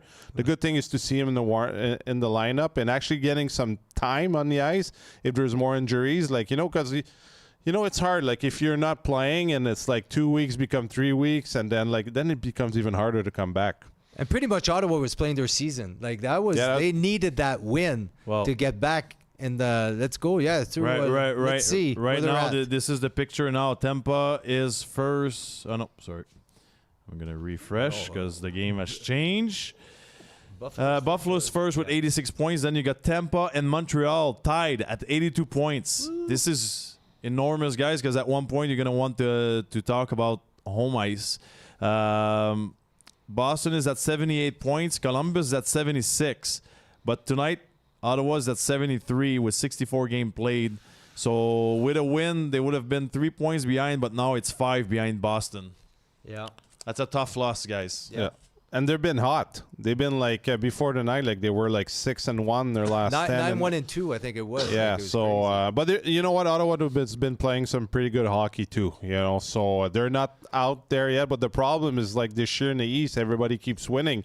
Like we just saw with Rick Nash talking about his team. There's good confidence in Columbus right now, since the arrival of Rick Bowness, and then Boston's playing some good hockey. And you know what, you need to keep winning because everybody stays on the course, and but it's a big, it's a good 24 hour, because like Montreal yesterday could have been like fall in the hole against Toronto. Then Ottawa was a big test in the back-to-back, so you just got to find ways. It's the injury to Jake Anderson too, your best defenseman. Yeah. Like what happened? Sanderson, Sanderson. The Jake Anderson. Yeah, Jake Anderson's not in the league yet. He played a long time ago. Flower. Hey, that was my start tonight. You're opening the first show in English. What time is it right now? Fowler was on flower, but I wanted to stay on fire. Tough start. A little nervous. It comes with the accent. But no. It's overall when you look at it, I think it was a good game. They found a way for a second night in a row to close the games too. Yep. Like even Toronto, they started really well last night. They got the lead. Toronto went for a push, and the third period, like the Canadiens were really stingy. Like they didn't give up too much. Dobeš was good when he had to, but he didn't have to be spectacular. Tonight, with like 7 minutes left, you get the lead, and Fowler comes up with the big saves. I love this scum, but again, like Montreal did actually not a bad job again, like to kind of like playing with the clock, and that's something that we're gonna have to look for as we go down. Is this team? We know how good offensively they can be. But can they defend? Can they get used and get comfortable playing the 2-1 games and shut down like games at the end in the third period? That's something there's been some good nights and some not so good nights. But if we're starting to get some consistency in that department in the third period, then it looks good till the end of the year. What kind of style do you like more, Fowler or Dobeš? Oh, I like Fowler. More sound, more calm. I think he reads the game better than Dobeš already, even with less experience. You see, he's never out of position, and when you're not out of position often is you work really well before the shot. So he gets there early, so he gets the, and why is he in control all the time or most of the time? Because he's ready to receive the shot. So he works well before he gets set. Then like he gets his leg, his abilities not then come in, and then so he reads the game pretty well, and he doesn't move all over the place. Like Dobeš has been getting better since the goalie coach changed. He slowed down a bit, but it's not the same style. Just to see the save he did with a minute left, like when he got the pad out. That was huge. Like if he's all over the place before that sequence, there's no save because he's probably diving or like the pad doesn't get there because he just moves when he needs to move. There's a not surgical way that he plays, but really sound, really calm for a guy that was 11th game in the NHL. Yeah. Like so far, he's been pretty impressive to me. So what if he goes on a little streak? Who do you start in the playoffs? Yeah, that's a good question because Dobeš has been impressive. Yeah. Beginning of the year he was winning, but swimming in his crease. Yeah, now he's winning, but he's solid. He's strong, confident. Yeah. Fowler, man, I like him. You like him as well. You like him. Like he's so confident. Like in net, like he's a robot. Like he's unreal. But everything is like I think to me, I go back to it. I don't want to repeat myself, but I will anyway. It's just the way he reads the play. So he's good as like finding when I have to. His timing is good. Like he takes his information early too. I think it's not always like, just the way that he sets it up. Like he takes his information everywhere, and he's got good hockey IQ. It's like guys. Is there such thing as an IQ for a goalie? I think so. It's like your guys that like, around the net, they're always at the right place. The puck finds them. I think for goalies, the same thing. You have a feel of what's going to happen, depending. And like some guys read better lefty tendencies from lefty and righties in different situation.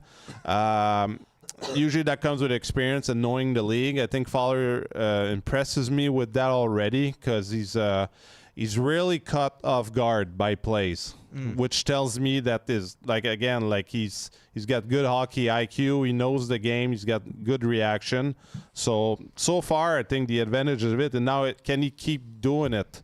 I mean, we'll see. Well, like. You know what? Lately, too, like Daubach's been good, so we'll see. There's still a lot of hockey to be played. No? Do you think one season or pretty much one full season in the minors for Fowler can change everything, like in a goalie development? Like, is it that big of a difference? Because is it too early? I mean, everybody's different. Yeah. I think the good thing with Montreal and Laval, it's so close. It's like you're playing in Laval, you don't have like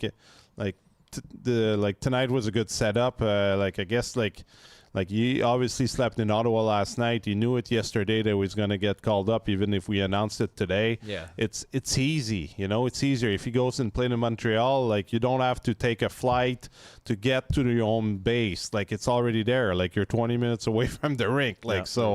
It's easy. Even if you send him back down, depending on the schedule. You can bring him back up like 48 hours later. Like he's not gonna get tired, so it's a good advantage for the Montreal right now. I think they're allowed now like 5 up and downs. Like you can have as many guys on the roster, but the up and down is only 5. Oh, really? Yeah, I think that's I didn't know that's that. the rule. Yeah. Are you lying right now? No. Are you full of shit? I pick up on stuff. Okay, like, you're a smart guy. I might not have a red microphone, but I can pick up on stuff. You know what? I'm not sure. Like, why red? Well, it fits with mine. Mine is blue, so together we represent the Habs, right? Okay. Did I say that right? Or this? Habs. Habs. Yeah, the TH and the we have H to slow it down. It's true. Looks like a big red pepper. I'm not sure if I like it. One more guy before we close that first great show, Kirby Dach. I feel like we talked a little bit about him with Bieksa, but he had the waterfalls behind. I feel like his game is improving. He was right on one point. He's a big body, and if he keeps improving, he's going to be helpful in the playoffs. I agree. I mean, he's got the ability to exploit offensively. We need that from him. And if he's going to play a grind game, great, because you need those big guys in the playoffs. Like that third line is so important to the success of a team in the playoffs. And with a big body, like his thing is he's always been injured. But his potential's there, right? Third overall, some offensive skill. We saw some good flashes against Toronto. We got some good flashes tonight against Ottawa. So. I hope so. I mean, I hope he's the real deal. That's why they traded for him. You know what, Dandy? I feel like he's learning how to play the wing. Let's not forget, like he wasn't a winger his whole career. Now, not only the injuries, but he has to learn how to play as a winger. And I feel like he's finding his repairs. Is that the right word? Like his surroundings? Not surroundings, but his... it's not repairs. No, repair? Yeah, it's not repairs, Max. You know what? Okay. This is what I like about ChatGPT. Since I got ChatGPT, I can do an English podcast. So, repair? No. Ouais. In English. On va aller voir. Can I have a repair in English? Landmark. Yeah. Reference point. Yeah. Markered. Yeah. Marker. I like reference. So reference point. That's what I meant. Statue of the Liberty is a landmark. He's learning it, and I think with his size, like he could be a good winger. Well, hopefully, hopefully he stays healthy till the end of the year. Sure. So at least he gets like a good stretch of games to get some momentum and feel good about himself. And then we'll see. It's like a junior guy or a guy that's starting the NHL, you don't know, even if he's a great prospect, you don't know he's going to play when he gets to the NHL. It's the same thing for young guys. Like, we hope they're going to be good when they get to the playoffs. You know, like all the guys that we had on tonight, like Kevin, Jiggy, PK, and Gomez, like it's so different. It's such a different thing. So we won't know till we get to the playoff. But hopefully he's got the tools. But then again, like we're used of Kirby Dach to have some ups and downs and some nights like being missing in action. Hopefully that's not the case. But I think you have a good point that like he's getting to use of playing on the wing. So hopefully it works. But saying that, for me, as the group of forward, the best line again at 5-on-5 was the Demidov and Kapanen and Newhook line. I think I don't know, like, but even last night against Toronto, even again tonight, I thought like I don't want to call him the kid line because of Newhook, but those guys were good again. Last point before we go to sleep, because tomorrow we have another podcast, the French one, La Poche Bleue at 8 p.m. I want to show you a video, Pascal, and I want to hear about it after. Let's see it. So it's sideways. Yes. I don't know why. Well, so you got Dobesh working. Doesn't matter. We can see it. It's still sideways, just bigger. I don't know why it's sideways, but he's working with a ball. We can see the idea anyways. Medicine balls. He's working with a medicine ball on the ice. Why would a goalie do that? Well, the idea behind it, like, is just trying to separate the lower body from the upper body. If you're holding something, I remember my goalie coach in Columbus made me put my stick on my shoulders and just making me work my legs and trying to be in control with my feet. And I think that's what they were trying to work on, because like Dobesh has been like, you know, moving a lot and made too much in front of his net for a big part of the season. So when you do that, those kind of like tricks, it kind of tricks you mentally that you really have just to focus. It's easier to focus on your lower leg. And by holding something, like, you can't just create some momentum with your upper body because you're locked. So I think that's the purpose of it, is to being a bit more calm, a bit more in control, and just staying in a good position, because that's a big guy, but sometimes he plays like a small guy. He looks smaller in front of the net because he's all over the place. And so this keeps you like for a goalie, like, it allows you to keep your shoulder up a bit more. And when your shoulder up are a bit more, you look bigger in front of the net and more in control. Look at Fowler like tonight. Like, his upper body doesn't move Does at he all. work with a ball a lot? Or? Well, maybe he did. We don't know. Maybe with something else or something else. But that's kind of the purpose, like, of those drills, is kind of do that. Guys, thank you so much. First of all, that was the first show ever for Hockey with an Accent. I think what we've seen tonight is going to be the standards. That's going to be what we're going to have after every game. Sunday against the Ducks, we're going to have some special guests again. One that it's pretty impressive because he normally doesn't go on shows like this. I think you're going to be pretty impressed. Same thing against Boston on next Tuesday. We're going to have some great guests. And I just want to say thank you to Mathieu, obviously, Pascal, all the guests tonight. It's unreal. People supporting us. First show ever. Thank you to Molson, always there for our projects. Remy Card Trader. We had the break you guys call. I'm getting used to it. I'm going to open some nice cards for every show. So thank you very much, and we'll see you on Sunday. Hockey with an Accent was presented by Molson.